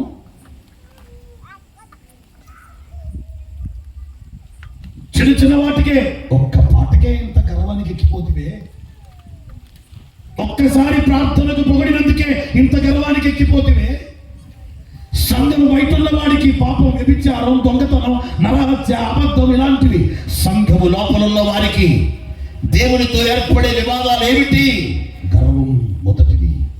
సీయోను కుమార్తెలు గర్విస్తున్నాడు. మెడ చాచి నడుచుచు వాడ చూపులు చూచుచు. ఏ చూపులంట అనండి. మెడ చాచి నడవటం అంటే గర్వం. వార చూపులు చూడటం అంటే ఏంటో తెలుసా? సంఘములో ఉండి లోకంలో చూడటం, దేవుని మందిరంలో ఉండి సమాజంలో చూడటం. సొదొమ నుండి సోయరుకు బయలుదేరి సొదొమ వైపు చూడడం, ఐగుప్తు నుండి కనానుకు బయలుదేరి ఐగుప్తు వైపుకు చూడడం. ఓ విచిత్రమైన సన్నివేశాన్ని మీ ముందుంచాలని ఆశపడుతున్నాను. సొదొమ గొమొర్రాని లోతు ఎన్నుకొని వెళ్ళాడు. దానిని గూర్చిన భారం, పాపం మిక్కిలి గొప్పదైపోయిన కారణం చేత దాన్ని గూర్చిన మరో దేవునికి వినబడితే అగ్ని గంధకాలతో సొదొమ గొమొర్రాని దేవుడు కాల్చివేయాలి అని ఆశపడినప్పుడట దేవుడు తన దూతను పంపి లోతుని, లోతు భార్యని, బిడ్డల్ని, కుమార్తెని రెక్క పట్టుకుని బయటకు తీసుకొచ్చాడట.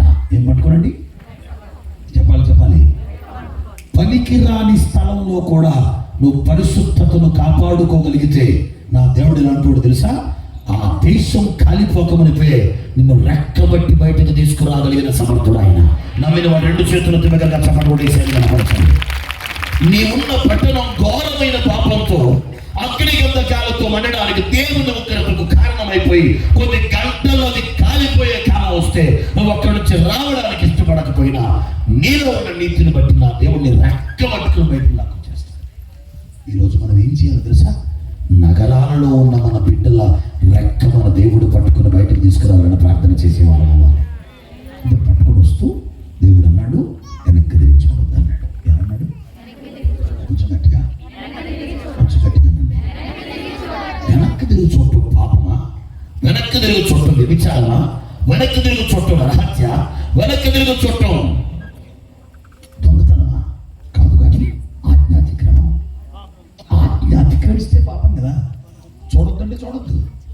ఇప్పుడు లోతు భార్య, తన కూతురు ముందుకు నడుస్తున్నారు. ఒక కుటుంబం నడిచి కొంత దూరం వెళ్ళేటప్పుడు భార్య, భర్త, పిల్లలు మాట్లాడుకుంటారా? మాట్లాడుకోరా? జాగ్రత్తగా రాలి. మాట్లాడుకోరా? అస్సలు సైలెంట్గా వెళ్ళిపోతారా? లోపల నీళ్ళు వేసేసుకుని చక్కగా మాట్లాడుకుంటూ వెళ్తున్నారు. లోతు వెనక్కి చూడాల. లోతు కూతురుని వెనక్కి చూడవలా. లోతు భార్యను కూడా వెనక్కి చూడొద్దు అన్నాడు లోతు. కానీ భార్య భర్త మాట వింటేగా. మా అయ్యగారు ఎవరో గట్టిగా చెప్తున్నారు. ఇంతక వినండి గట్టిగా, కొంచెం గట్టిగానండి. వాక్యం ప్రకారం భర్త శిరస్సు అంటే ఆలోచనలను ఎక్కడి నుంచి రావాలి? కానీ మీకు నచ్చిన ఒక వాక్యం ఉన్నది, యోగ్యులను తన పెరిమిటికి కిరీటం. మేము సరస్సు పైన ఉండే బ్యాచ్ లేదు. కిరీటం అయితే గౌరవం వస్తుంది, అధికారం వస్తుంది, కానీ కేటకం అవ్వకూడదా? కిరీటం గౌరవాన్ని, మర్యాదని, అధికారాన్ని తేవాలి. నువ్వు నెట్టిన పొడి చేస్తుంటావు. పాప ఇది విచిత్రమైన తెలుసా, లోతు భార్యకి చెప్పాడు, అమ్మాయి వెనక్కి తిరిగి చూడొద్దని చెప్పాడు. కూతుర్లకి చెప్పాడు, బిడ్డ వెనక్కి తిరిగి చూడొద్దన్నాడు దేవుడు.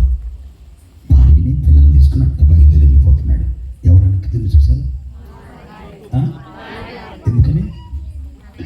నిన్నే డోక్రాలో వచ్చింది తీసుకొచ్చుకుందాం అనుకుంటే రెక్క పట్టుకుని నాకు వచ్చి దేవుళ్ళు క్రిస్మస్ పండగకి తెచ్చిన పట్టు చీర అది కూడా ఎక్కడుంది? ఎంత ఇష్టపడి మోజుపడి కట్టుకున్నాను ఇల్లు. ఇళ్ళ మీద గోడ లేకపోయినా పూల మొక్కల మీద గోడ తెచ్చుతాడు. దేని మీద? అందుకని కొత్త ఇంటికి మగవాళ్ళు వచ్చారనుకో, వాళ్ళు ఏమని అడుగుతారంటే ఏసీ ఇంటి వాడేనా, దర్వాజాలు ఎక్కడ నుంచి తెచ్చావు, కిటికీలు ఎక్కడ కొన్నావు అని అడుగుతారు. ఆడలు వచ్చారనుకో, ఈ మొక్క ఎక్కడదాకా, ఈ మొక్కలు అమ్మటి తిరిగే మాకు ఈ సాగు తెచ్చారు మీరు, స్తోత్రం కలుగురు. అందరూ చెప్తాం హల్లెలూయా. ఏదేళ్ళు ఆదాం అమ్మటి తిరగమంటే మొక్కలమ్మటి తిరిగి సైతాన్ గారి మాటిని తీసుకొచ్చి ఆదాం కూడా పాడు చేస్తే భీమవరంలో సేవ స్టార్ట్ చేయాల్సి వచ్చింది. స్తోత్రం కలుగును కాక. ఎంతమంది కోటాలు పెట్టాలి, లేకపోతే దేవుడితో నడిచేవాళ్ళం మనం. హల్లెలూయా. నువ్వు ముసుకేసుకుని ముచ్చట కనపడుతున్నావు కానీ సైతాన్ గాడి కంటే డేంజర్ నువ్వు సైతానా.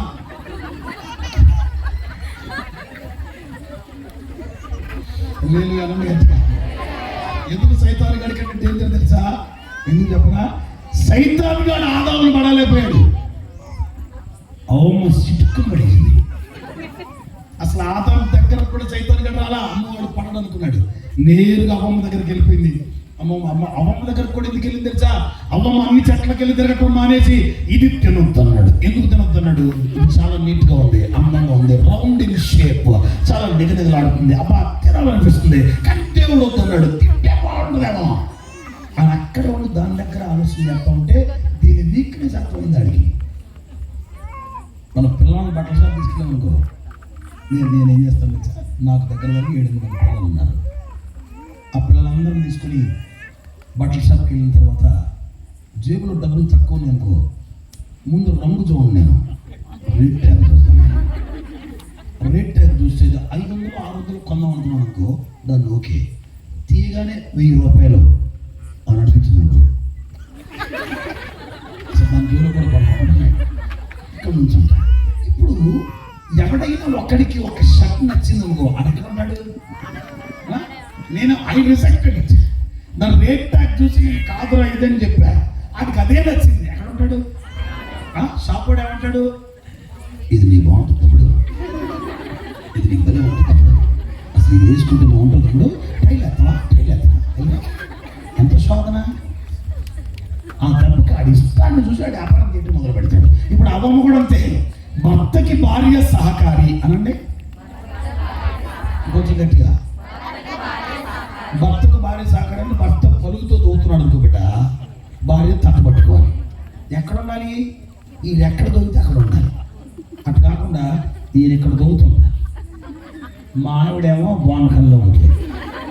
ఇప్పుడు ఇక్కడ నుంచి ఆ తట్లకు ఎట్టేయాలి నేను, ఆవిడ నాకెట్టా సహకారి, నా వర్క్ ఎట్టా సెట్ అవుద్ది. ఇప్పుడు ఆదాముతో ఉండాలా అవ్వద్దా? మాట్లాడలా. ఆదాముతో ఉన్నంత కాలం అవ్వ దగ్గరికి అపవాది రాలేదు. ఆదాముకు సహకారిగా ఉండవలసిన ఆదాము పనిలో ఉండగా విహారయాత్రకు వెళ్ళింది. స్తోత్రం కలుగును గాక. ఆహా, ఏదేను ఎంత రమ్యముగా ఉన్నది, ఈ మొక్కల అందమేంటో చూద్దామని వెళ్ళింది. చక్కగా రమ్యమైన పనులు కనపడ్డాయి, చూస్తుంది, భలే ఉంది, తింటే బాగుంది అనిపించింది, టైం దొరికింది, ఇదేదో మనకి జాక్పాట్లో దొరికింది అనుకున్నాడు. సైతం కూడా వచ్చేసాడు వీడంట, 7 సంవత్సరం అవ్వాలంట, కాయలు బాగున్నాయి మరి తిను. దేవుడు వద్దన్నాడు. ఎందుకు వద్దన్నాడు? అది తింటే చచ్చిపోతామంట. అప్పుడు సైతాన్ అన్నాడు, సావనే సావరు అన్నాడు. సావడంలా ఏంటట? సావనే సావరు, పల్ల బుద్ధి చెప్పినాడు. చెప్పు అవునా? అంత అనుకున్నాను నేను. అయితే తినొచ్చు అన్నమాట. తినబడేసింది. తినడం మాత్రమే కాదు, ఇక్కడ చూస్తున్నాడు చైతన్యుడు నిప్పు కొరసాగా అంటించి కూర్చున్నాడు ఇక్కడ. అది చక్కగా తినబడేసింది. 4 కాయలు పోసుకుని వెళ్ళింది. ఆయన చక్కగా మట్టి పని చేస్తున్నాడు అక్కడ. తీసుకుని వెళ్ళిపోయింది ఆదాం దగ్గరికి. డార్లింగ్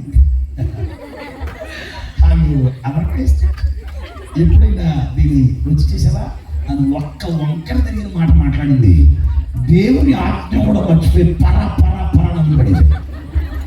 సైతాని గడి వల్ల కాల ఆదామును పడగొట్టడం ఎవరి వల్ల అయింది? డేంజర్ అన్న మీరు. స్తోత్రం కలుగుతుంది. మీరందరూ మారుదురు గాక అనండి గట్టిగా. 2 చేతులు తామేనండి. ఆస్తుని కనుగా హల్లెలూయా హల్లెలూయా. ఇది ఎప్పుడు మొదలైన సైతాని గడికి తెలుసా? యేసు ప్రభు ఎప్పుడైతే అనగా జీవము కలిగిన దేవుడు ఎప్పుడైతే ఇతనికి గాఢనిద్ర కలుగజేసి పక్క ఎముకలు తీసి దాన్ని స్త్రీగా తయారు చేసి దాని మాంసంతో పూర్తి చేసి తీసుకొచ్చి ముందు పెట్టగానే మెలక తిరిగిపోయాడు. నా ఎముకలలో ఎముక, నా మాంసంలో మాంసం, కవితలలో మళ్ళా కన్నొక్కటే మళ్ళా. నేను పోని కవితలు మొత్తం వచ్చేస్తాను ఎవరిని చూసి. అప్పుడు అనుకున్నాడు ఇక్కడ మిల్ట్ అయిపోతున్నాడు రా ఈ మగవాడు. స్తోత్రం కలుగునుగా. ఈ అమ్మాయి దగ్గర మెల్ట్ అయిపోతున్నాడు. ఏ జంతువు దగ్గర మెల్ట్ అవ్వలా, ఏ పండు దగ్గర మెల్ట్ అవ్వలా, ఏ పువ్వు దగ్గర మెల్ట్ అవ్వలా, ఏ సృష్టి దగ్గర మెల్ట్ అవ్వలా, ఈ అమ్మాయి దగ్గర మెల్ట్ అవుతున్నాడు.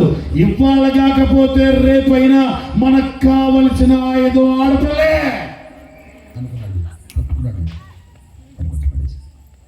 వివాదం అక్కడ ప్రారంభమైందండి. దేవుని మాట వినకుండా ఆజ్ఞ అతిక్రమించిన కారణం చేత వివాదం చెలరేగి నేటికి వివాదాలమయంగా మనుషులు దేవునితో వివాదాన్ని ఏర్పరుచుకుని పొందాలనుకున్న దేవుని మహిమను పొందలేకపోతున్నారు.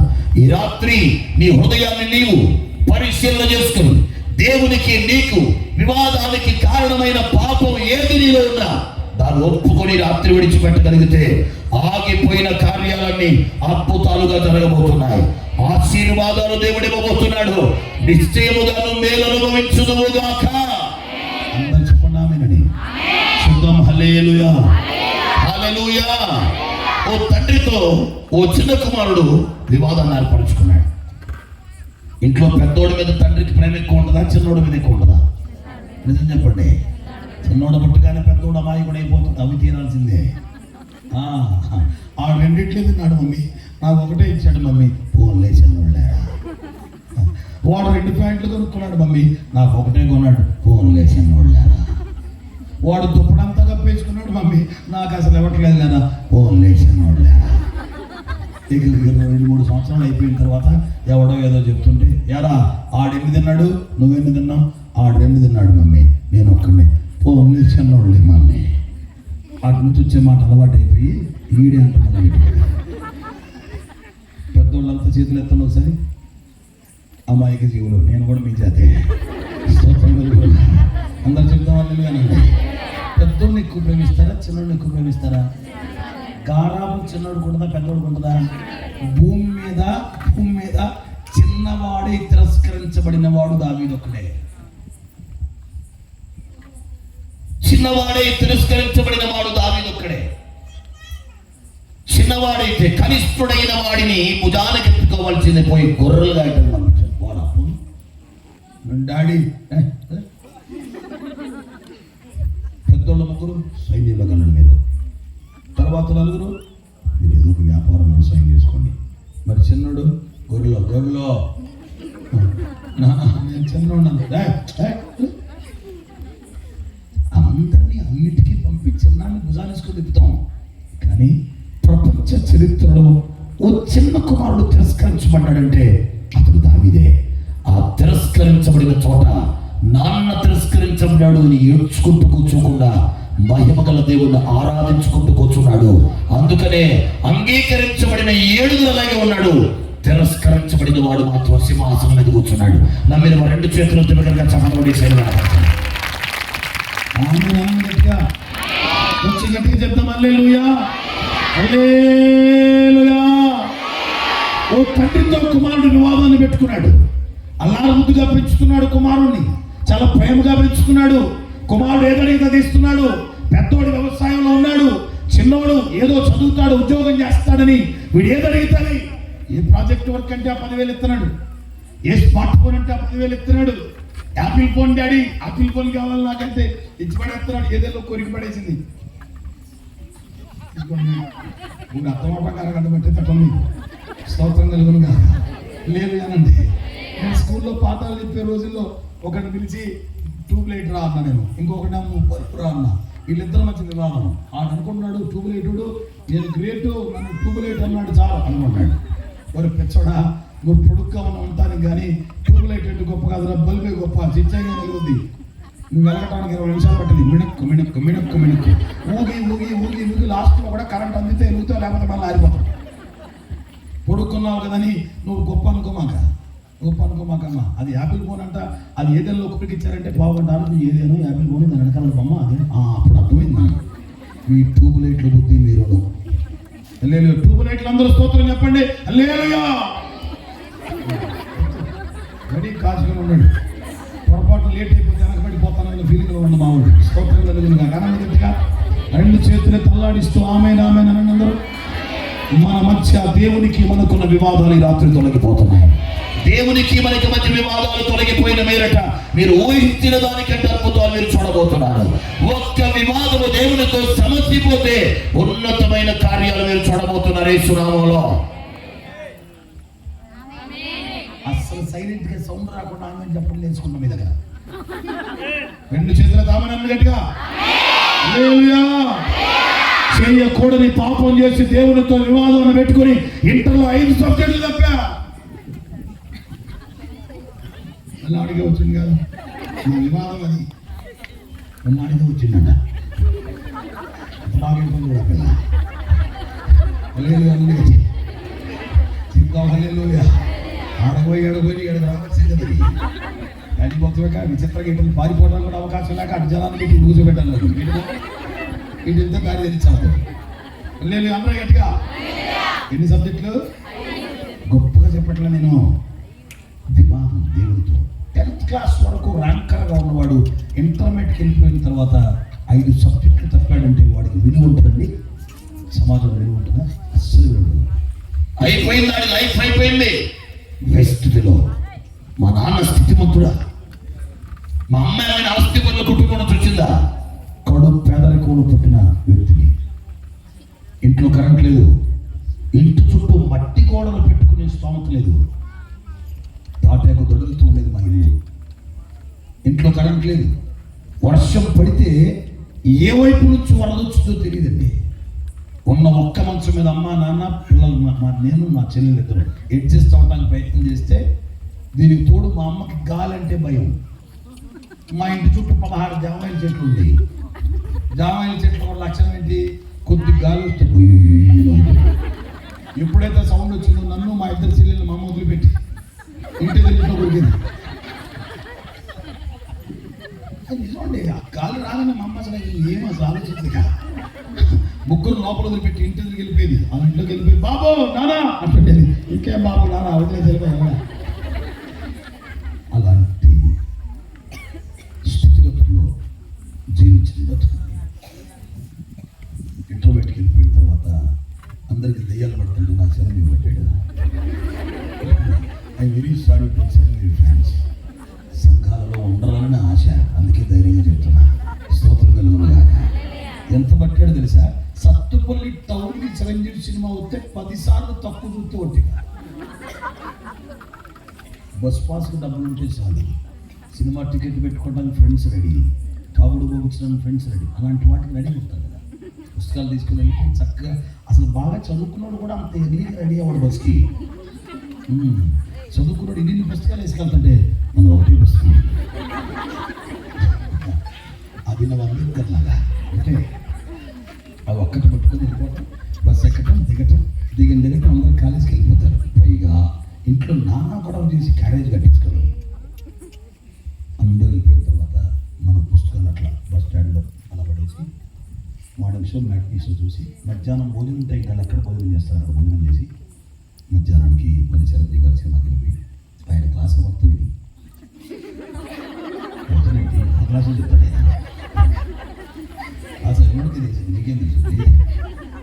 క్లాసులు మొత్తం ఒక్కడు కూడా తెచ్చే తప్పకుండా ఎగ్జామ్ పెట్టమని నాకంటే ఊరాడు ఫస్ట్ అది మొత్తం విని చివరికి మళ్ళీ మధ్యాహ్న భోజనం టైంకి వాళ్ళతో పాటు భోజనం చేసి సాయంత్రం బస్సు ఇంటికి వెళ్ళే టైంకి వాళ్ళతో పాటు బస్సు ఎక్కితే అస్సలు ఈ పిల్లోడు చదివినట్టు ఎవరు చదవలేదేమో అన్నట్టుండేది నా మొహం అలసిపోయి.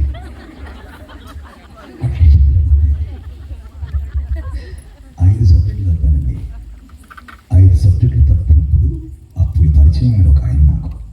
ఆయన పేరే నేను ప్రకటిస్తున్న నజరేయుడైన యేసు అండి. నజరేయుడైన యేసు నాకు పరిచయం. జీరో స్టేజ్లో నాకు పరిచయం అయ్యాడు. చదువుకున్న పిల్లలు చెప్తున్నాను, జీరో స్టేజ్లో పరిచయం అయిపోయాడు. యేసుక్రీస్తు నమ్ముకున్నాను.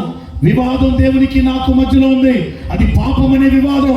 ఈ పాపం అనే వివాదాన్ని యేసు రక్తంలో కడుక్కోవాలి, రక్షణ పొందాలి అని దైవజనుడి మాటలు వింటూ సంఘంలో మోకరించి ఉపవాసం ఉండి పాపాలు ఒప్పుకొని కన్నీళ్లు కార్చి దేవుని దగ్గర వాగ్దానం పొందుకున్నాను. అంధకార స్థలములలో ఉంచబడిన ధనమును, రహస్య స్థలములో ఉంచబడిన నిధులను నీకు ఇచ్చేద్దాం. ఎంతమంది 5 సబ్జెక్టుల పేరు ఇలాంటి వాగ్దానం. అంధకార స్థలంలో ఉంచబడిన ధనాన్ని, రహస్య స్థలంలో ఉంచబడిన నిధులను నీకు ఇచ్చేదాన్ని దేవుడు నేరుగా మాట్లాడుతుంటే నేను దాన్ని తీసుకెళ్ళి మైగారు చెప్పి దీని అర్థం ఏంటంటే నేను పూర్తిగా నేను కూడా చెప్పలేను కానీ మొత్తం మీద నీకు డబ్బులు వస్తాయి అన్నమాట. మనకు కావాల్సింది అయ్యే కదా. ఎటొక్కే కూడా అవసరం, ముందు డబ్బులు వస్తాయి చదవండి. ఎట్టొస్తే డబ్బులు చదువు ఉందని వస్తాయా? ఎట్లొస్తే డబ్బులు సంస్కారం ఉందని వస్తాయా? ఎట్లొస్తే డబ్బులు తెలివి ఉందని వస్తాయా? ఎట్లొస్తే డబ్బులు ఓ మంచి చదువు, ఓ మంచి సర్టిఫికేట్ పొందని వస్తాయా? ఇంత 5 సబ్జెక్టులు తప్పి సప్లిమెంటరీ కూడా రాయకుండా కూర్చున్నాను. మళ్ళీ ఆ ఒక్క మాటను పట్టుకుని నా చదువుని తిరిగి ప్రారంభించాను. స్తోత్రం కలిగిన దాకా దేవుని మహాకృప. చదువు ముగించుకుని టీచర్ ట్రైనింగ్ చేసుకున్నాను. అలా వెళ్తూ వెళ్తూ వెళ్తూ ఓ సంవత్సరం వచ్చింది. టీచర్ ట్రైనింగ్ అయిపోయింది. టీచర్ ట్రైనింగ్ అయిపోయి కాలేజీలో డబ్బులు కట్టడానికి డబ్బులు లేవు. మా నాన్న వచ్చింది గారు ఏడుస్తున్నాను, నాన్న నోటిఫికేషన్ వచ్చింది, నాన్న నోటిఫికేషన్ వచ్చింది, ట్రైనింగ్ అయిపోయింది, ఫస్ట్ క్లాస్లో పాస్ అయ్యాను, నోటిఫికేషన్ వచ్చింది, డిఎస్సికి అప్లై చేయాలంటే సర్టిఫికేట్ తెచ్చుకోవాలా, సర్టిఫికేట్ తెచ్చుకోవాలంటే 14,500 కాలేజీలో కట్టాలా. ఎక్కడ దగ్గర నేను ఎక్కడ చావన్నా మా నాన్న మా ఊర్లో ఒక భూస్వామి దగ్గర సంవత్సరం పాలేరుతనం ఉండి అగ్రిమెంట్ రాసి 15,000 రూపాయలు మా నాన్న తీసుకొచ్చి నా చేతిలో పెట్టాడు. ఆ రోజు మా నాన్న చూసిన చూపు అన్నిటికీ గుర్తు. అంటే నా సర్వస్వం దారపోసినట్టుగా నీ గురించి పాలేరు పని చేయడానికైనా సిద్ధపడి డబ్బులు ఇస్తున్నావు, ఏం చేస్తావు అన్నట్టుగా చేతులు పెడితే ఆ డబ్బులు తీసుకెళ్ళి కాలేజీలో కట్టి సర్టిఫికేట్ తెచ్చుకొని నాది ఖమ్మం జిల్లా సొత్తుపల్లి దగ్గర కంపుకూరని ఒక గ్రామం, చిన్న గ్రామం. ఇది కృష్ణా జిల్లా కదండి, ఇది కృష్ణా. అదే ఎన్టీఆర్ ఇప్పుడు మాయపడు గుడ్డొచ్చి పిల్లల్ని ఎక్కడిచ్చింది. నిన్నగాక మొన్న పెట్టిన ఎన్టీఆర్ జనరల్ నాలెడ్జ్ నాకు లేనట్టు మాట్లాడుతుంది. ఇందాక ఆ పిల్ల అటు తిరిగాడికే వచ్చింది. ఇప్పుడు ఈ పిల్లలు ఎన్టీఆర్కి వెళ్ళాలంటుంది. ఏమిటండి ఇది, ఏమిటండి వివాదం. స్తోత్రం కలుగులుగా అందరూ చెప్తాం హల్లెలూయా. ఇక అప్పుడు ఆ టైంలో దట్ వాస్ 2000 డిఎస్సి. 2000 డిఎస్సికి వచ్చేసరికి ఏజెన్సీ నాన్ ఏజెన్సీ డివిజన్ అయిపోయింది. ఖమ్మం జిల్లాలో అత్యధిక అడవి శాతం ఉన్న అడవి ప్రాంతం ఉన్న జిల్లా. ప్లెయిన్ ఏరియాలో ఒక్క ఉద్యోగం కూడా లేదు. నా ఫ్రెండ్స్ మొత్తం మెదక్, సంగారెడ్డి, శ్రీకాకుళం ఈ ప్రాంతాలకు ఉద్యోగాలు రాయడానికి వెళ్ళారు. నాకు అవకాశం లేదు. రేపు లాస్ట్ డేటు, ఇవాళ నా చేతిలోకి సర్టిఫికేట్ వచ్చింది. నాకు మా ఫ్యామిలీలో ఉద్యోగస్తుడు లేడు, చదువుకున్నోడు లేడు, పాస్టర్ లేడు, ఎవరు లేడు సజెస్ట్ చేయడం. రోస్టర్ అంటే తెలీదు, రిజర్వేషన్ కేటగిరీ తెలీదు, ఓపెన్ కాంపిటీషన్ అంటే తెలియదు. రాయటం వెళ్ళి అని చెప్పి లాస్ట్ రోజు ఇంకా ఎక్కడ అప్లై చేయాలి, అందరూ అక్కడ అప్లై చేశారు. నేను వచ్చి పక్కనే కృష్ణా జిల్లాలో అప్లికేషన్ పెట్టాను. మన జిల్లా అదే ఎన్టీఆర్ జిల్లా. ఇక్కడ పెట్టాను అప్లికేషన్. ఎందుకు అప్లికేషన్ పెట్టింది సార్, మా ఊరు కానుకొని కృష్ణా జిల్లా ఉంటుంది, ఒకవేళ ఉద్యోగం వస్తే సైకిల్ వేసుకెళ్ళి రావచ్చు. ఇంకా అప్లికేషన్ పెట్టలా, ఉద్యోగం వస్తే ఎట్టెళ్ళని ఆలోచిస్తున్నాను నేను. ఉద్యోగం వస్తే సైకిల్ వేసుకెళ్ళి రావచ్చు. అప్లై చేసాం. లాస్ట్ డేట్ అయిపోయింది. అందరూ అంటున్నారు, అరే కృష్ణా జిల్లా ఎడ్యుకేషన్లో ఫార్వర్డ్గా ఉన్న జిల్లా, ఎందుకు అక్కడ పెట్టావు? నేను 250 పోస్టులు ఉన్న చోట, 300 పోస్టులు ఉన్న చోట, 500 పోస్టులు ఉన్న చోట పెట్టాను. కానీ నువ్వు అప్లై చేసిన ఎన్ని పోస్టులు తెలుసా అన్నాడు.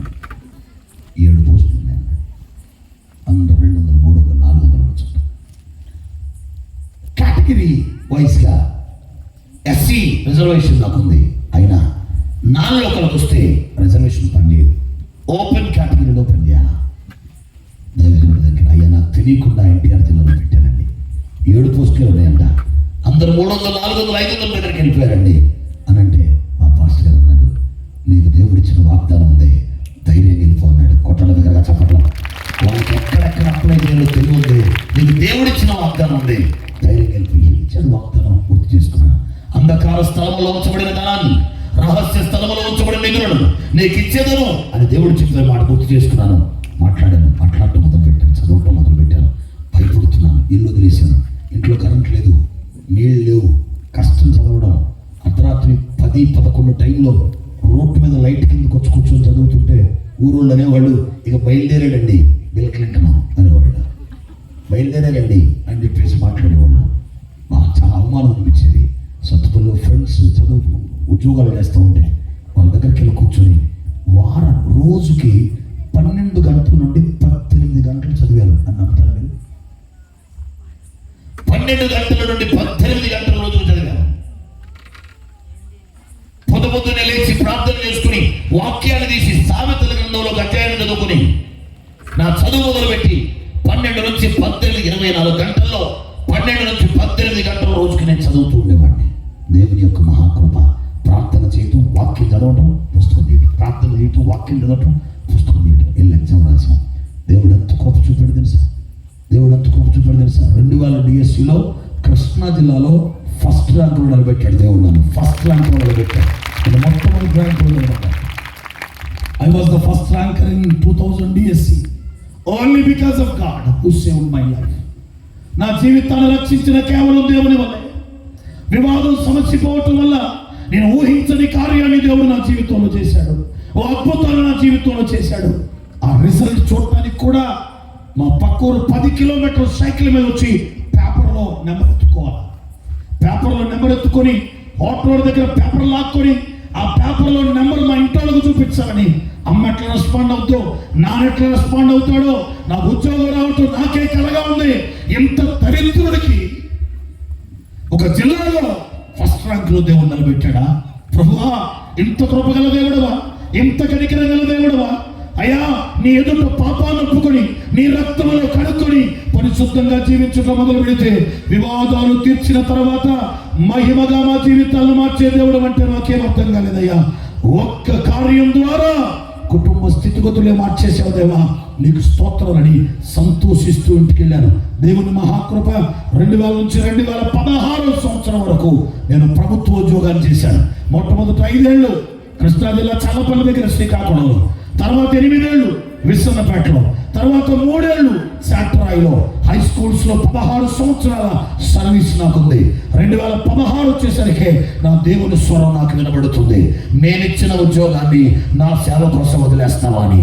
ఎప్పుడైతే దేవుడు ఆ మాట మాట్లాడాడో 2వ రోజు నా ఉద్యోగానికి రాజీనామా చేశాను. 2016లో 60,000 జీతంతో ఉద్యోగం చేస్తున్న నేను నా దేవుని పని కోసం, అనేక మంది వివాదాలు దేవునితో తీర్చడం కోసం నడవాలని ఉద్యోగానికి రాజీనామా చేసి నా దేవుని పనిలో నిమగ్నం అవడానికి నా దేవుడు నాకు సహాయం చేస్తాడు. God didn't leave me alone. దేవుడు ఆ రోజు నుంచి నన్ను ఒంటరిగా వదిలేదండి. ఇప్పుడు మా సంఘంలో రోజుకి 25 నుంచి 50 మంది భోజనం చేస్తారు. దేవుని మహాకృప వల్ల కొందరు తల్లిదండ్రులు లేని బిడ్డలు మా సంఘంలో పోషించబడుతున్నారు. ఇలాంటి యవనస్తులు వారి సేవకి వారి జీవితాన్ని సమర్పించుకుంటున్నారు. మిషనరీ సేవలు ప్రారంభమై అక్కడక్కడ మిషనరీ స్కూల్స్ ప్రారంభించబడుతున్నాయి. మీరు నమ్ముతారా? 2 చోట్ల నాకు మిషనరీ స్కూల్స్ ఉన్నాయి. ఎక్కడున్నాయి? కృష్ణా, ఎక్కడో అల్లూరు సీతారామరాజు జిల్లా చింతపల్లి అడవిలో, చింతపల్లి ఏరియాలో ఒక మిషనరీ స్కూల్ స్టార్ట్ చేసాం. ఆ మిషనరీ స్కూల్ అనాథ పిల్లలకు ఫ్రీ ఎడ్యుకేషన్ ఇస్తుంది. With the Indian money, with the church money, with the support of our believers. ఒక మిషనరీ స్కూల్ స్టార్ట్ చేసి అక్కడ అనాథ పిల్లలకి ఫ్రీ ఎడ్యుకేషన్ ఇస్తూ ప్రతి సంవత్సరం 40 రోజులు సేవా తర్ఫీదుని ఆ ప్రాంతంలో యవనస్తున్న సేవ కోసం తయారు చేయడానికి ఆ స్కూల్స్ ద్వారా వస్తున్న ఇన్కమ్ని మేము ఉపయోగిస్తూ ఉన్నాం. ఇటీవల సత్తుపల్లిలో కూడా స్టార్ట్ చేసాం.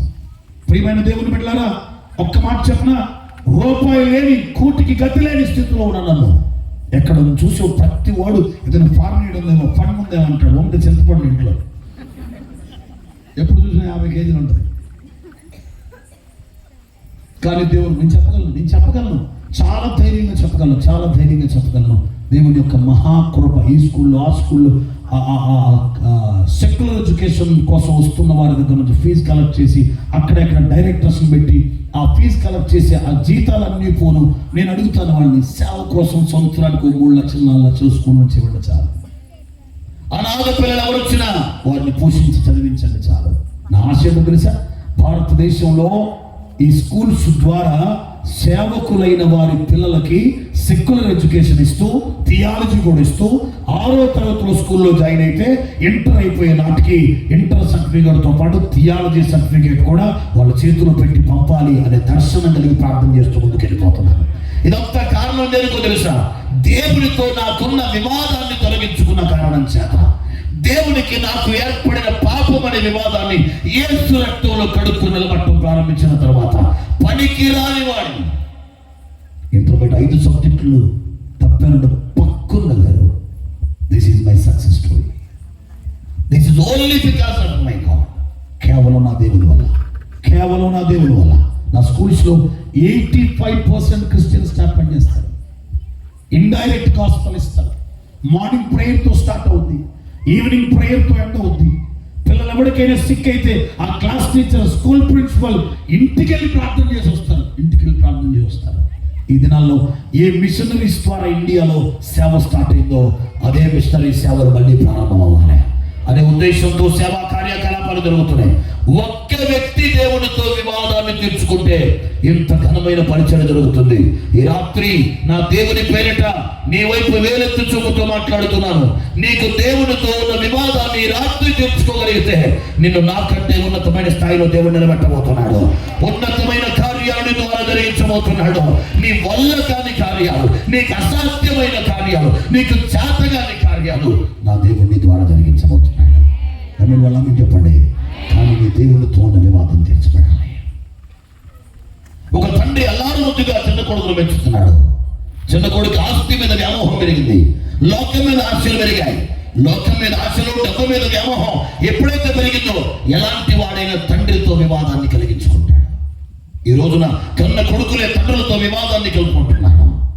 కన్న కూతురులే తల్లులతో వివాదాలను రేపుకుంటున్నారు. కారణం, వయస్సుతో పాటు ఆశలు పెరుగుతున్నాయి, వయస్సుతో పాటు ఆస్తి మీద వ్యామోహాలు పెరుగుతున్నాయి, డబ్బు మీద మమకారాలు పెరుగుతున్నాయి. ప్రేమానురాగాలు విస్మరిస్తున్న యువత, తప్పుదారి పడుతున్న ప్రేమలు, ఎన్నో జీవితాలు, ఎన్నో కుటుంబాలు విచ్ఛిన్నమైపోతున్నాయి. ఓ తండ్రికి 2 కొడుకులు ఉన్నారు. పెద్దవాడు తండ్రి మాట విని లోబడి తండ్రికి దగ్గర ఉంటున్నాడు. చిన్నవాడికి ఆస్తి మీద వ్యామోహం పెరిగింది, లోక ఆశలు పెరిగిపోయాయి. నాన్నతో వివాదం ఎంచుకున్నాడు. వచ్చి, నాన్న నా ఆస్తి నాకు ఇచ్చాయి. I'm a major, I cross my 80 years. నా 18 ఏళ్ళు నిండిపోయాయి. నాకు మెజారిటీ వచ్చింది, మైనారిటీ తీరింది. నా ఆస్తి నాకు ఇచ్చేయి. According to the judgement of Supreme Court 18 ఏళ్ళు దాటిన నాకు మా తాత ఆస్తి మీద హక్కు ఉంటుంది, ఇచ్చేయి అని అడుగుతున్నాడు.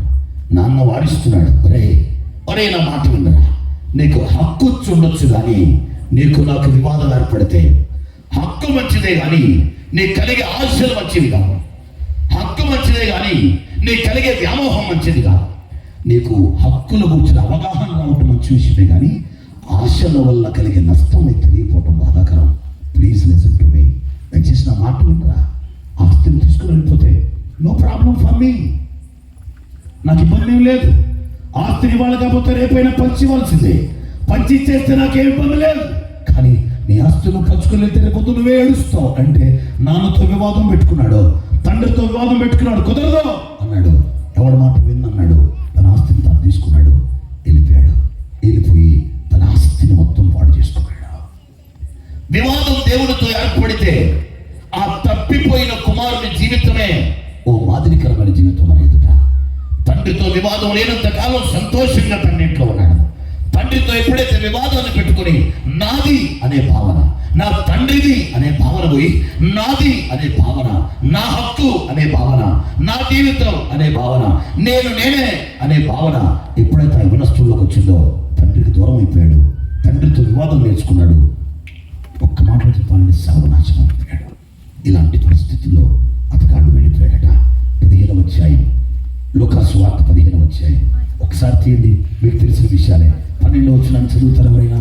లోకాసు వార్త 15వ అధ్యాయం 12వ వచనం. వారిలో చిన్నవాడు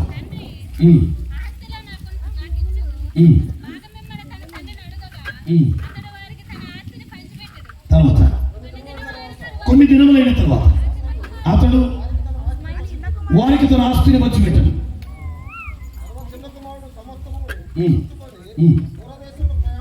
ప్రయాణమైపోయి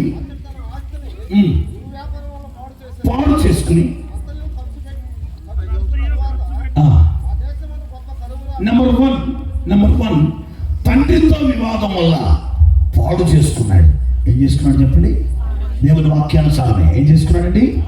తండ్రితో వివాదం ఏర్పరచుకోవటం వల్ల నీ చేతిలో ఏదుంది అని నువ్వు అనుకుంటావో అది నీ చేతులారా నువ్వే పాడు చేసుకుంటావు. నీ తల్లిదండ్రులతో వివాదం నీకు ఏర్పడిన తర్వాత నాకు తిరగలేదు, నా చేతిలో ఆస్తుంది, నా చేతిలో చదువు ఉంది, నా చేతిలో జ్ఞానం ఉంది, నాకేం ఇబ్బంది లేదు అని నువ్వు అనుకుంటావు. చూసావా, నీ చేతిలో ఏముంది అని విర్రవీగుతావో అదొక రోజున పాడైపోయే పరిస్థితి ఏర్పడుద్ది. అక్కడ చక్కటి మాట రాయబడింది, తన ఆస్తి అంతా పాడు చేసుకున్నాడట. తర్వాత చదవండి. దానిపైన మాట కూడా కరువు వచ్చిందంట ఆ దేశంలో. ఏమొచ్చిందంటే చెప్పండి, ఇంకొంచెం గట్టి చెప్పండి. నా వైపు చూడండి ఒకసారి, నా వైపు చూడండి ఒకసారి. తండ్రితో వివాదాన్ని ఏర్పరచుకుని తండ్రికి దూరంగా జరిగితే నీ చేతిలో ఏదుంది అని ధీమా నీకుందో అది పాడైపోద్ది. నాకు తిరుగులేదు అని ఉన్న నువ్వు దేశంలో కరువుల పాలైపోతావు, కరువుల పాలైపోతావు. కక్కుర్తి పడాల్సి వచ్చింది. పొందుడిని పుట్టు కూడా జాగ్రత్త గుర్తుపెట్టుకోండి. ఇవాళ ఆడపిల్లలు, మగపిల్లలు కొంత వయస్సు రాగానే తండ్రి ప్రేమను కాదని లోక ప్రేమ వ్యామోహాల మీద పడిపోయి ఇదిగో వెళ్ళిపోదాం మా అమ్మ నాన్న పెళ్లికి పోవట్లేదు, వెళ్ళిపోదాం. వెళ్ళి ఎట్లా బతుకుదాం?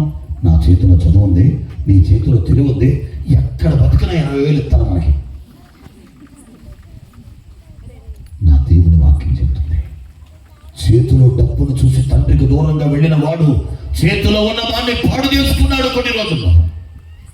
ఈ రోజు నా ప్రియ చెల్లి, తమ్ముడు, ఒకవేళ అమ్మా నాన్నను ఒప్పించే ప్రయత్నం చేద్దాం, ఒకవేళ ఒప్పుకోకపోతే తప్పించుకొని పోదాం అనే మనస్సు కలిగిన వాళ్ళు ఎవరైనా ఉంటే నా ప్రభు పేరట హెచ్చరిస్తున్నాను. ఈ రోజు నువ్వు మార్చుకోగలిగితే నీ భవిష్యత్తును ఊహించనంత స్థాయికి వెళ్ళిపోతాయి. మార్చుకోలేదు అంటే ఈ తండ్రితో వివాదం ఏర్పరచుకున్న కుమారుడి జీవితంలో జరిగినవన్నీ నీ జీవితంలో జరగబోతున్నాయి. నెంబర్ 1, చేతిలో ఏదుంది అని ధీమాగా వెళ్ళాడో దాన్ని పాడు చేసుకున్నాడు. ఎక్కడుంటే సంతోషమని, ఎక్కడుంటే ఆనందమని తన తండ్రి ఇంటిని, తన తండ్రి దేశాన్ని వదిలి ఎక్కడో గడిపే ప్రయత్నం చేస్తున్నాడో ఆ దేశమంతా కరువు చేసింది. 3వది, ఇబ్బంది పడసాగాడట. ఏం సాగాడట చెప్పండి? పాడు చేసుకున్నాడు, కరువుల పాలయ్యాడు, ఇబ్బందులకు వెళ్ళిపోయాడు. వాళ్ళు చెప్తున్నాను, నెంబర్ 1 పాడైపోయాడు, నెంబర్ 2 కరువుల్లో పాలైపోయాడు, నెంబర్ 3 సర్వ ఇబ్బందులు జీవితమంతో కొని తెచ్చుకున్నాడు. తండ్రి దగ్గర చిన్న కుమారుడుగా, గారాల కుమారుడిగా ఏ ఇబ్బంది లేకుండా పెరిగిన వాడు ఒక్క పూట తిండికి అలమటిస్తున్న పరిస్థితులు ఉన్నాయి. అలమటిస్తున్న పరిస్థితులు. నాకు తెలిసిన ఒక కుటుంబం ఉంది. ఆ పిల్ల బీటెక్ ఫస్ట్ ఇయర్కి వెళ్ళింది. బీటెక్ ఫస్ట్ ఇయర్కి వెళ్ళిన తర్వాత ఎవరో అబ్బాయితో ఎక్కడో తిరుగుతుందని తెలిసి వాళ్ళ అమ్మ నాన్న బాధపడ్డారు, తీసుకొచ్చారు. ఉండటానికి సరిగా ఇల్లు లేని కుటుంబం అండి. పిల్లని ఎక్కడో 50 కిలోమీటర్ల బస్సు ఎక్కించి పంపిస్తున్నారు. ఎవరో అబ్బాయితో కనపడింది మీ అమ్మాయి అని చెప్తే ఆ తల్లిదండ్రులు గుండెలు బాదుకుంటూ వచ్చారు, గుండెలు బాదుకుంటూ ఏడుస్తూ వచ్చారు. అయ్యా, ఒక్కగానొక్క కూతురు అండి, ఇంకా కొడుకు కానీ కూతురు కానీ లేరండి. ఈ ఒక్క బిడ్డను చదివిద్దాం అనుకుంటే ఈ పిల్ల కాలేజ్ మానేసి ఒక యవనస్తుడితో బండి మీద తిరుగుతుందట. ఈ సంగతి తెలిసి మాకు చచ్చిపోవాలనిపించిందండి. ఇలాంటి రూమర్ ఊళ్ళోకి వచ్చింది. ఇది నిజం కాకుండా ఉంటే బాగుండండి, ఇది నిజం అని తెలిస్తే మేము ఊరేసుకొని చచ్చిపోవడం తప్ప ఇంకోటి లేదండి మాకుని ఏడుస్తూ వచ్చారండి. అప్పుడు పిలిచాను, కూర్చోబెట్టాను. తప్పు అయిపోయిందని, ఇంకా పొరపాటున పని చేయనని అన్నాయి. కొన్ని రోజుల పాటు కాలేజీ పంపలేదు, ఆర్డర్ చేస్తున్న మళ్ళీ కాలేజీ పంపించారు. వెళ్ళిపోయింది, అక్కడి నుంచి వెళ్ళిపోయింది. కరెక్ట్గా ఎంత తెలుగుగా నాకు తెలిసింది, 18 ఏళ్ళు ఇవాళ నుండి తెలియ వెళ్ళిపోయారండి. అలా తెలివితేటలకు ఉపయోగపడుతున్నాయి. ఊరు వాడ గాలిస్తుంటే హైదరాబాద్ పోలీస్ స్టేషన్లో పట్టుకుని అక్కడ పెట్టారు. పోలీసులు ఏమంటారు? 18 ఏళ్ళు నిండిన వాళ్ళు మీరు ఆటంకపరచడానికి వీల్లేదు అని అంటారు. పోలీసుల సమక్షంలో పెళ్ళి అయిపోయింది. ఏడ్చుకుంటే తల్లిదండ్రులు నా కూతురు చచ్చిపోయింది అనుకుంటాను, అది తెలుసుకొని వస్తే బాగుండు అని ఏడ్చుకుంటే ఇంటికి వచ్చిందండి. కన్నీరు ముందు ఏడుస్తున్నారు, తిండి మనసు ఏడుస్తున్నారు.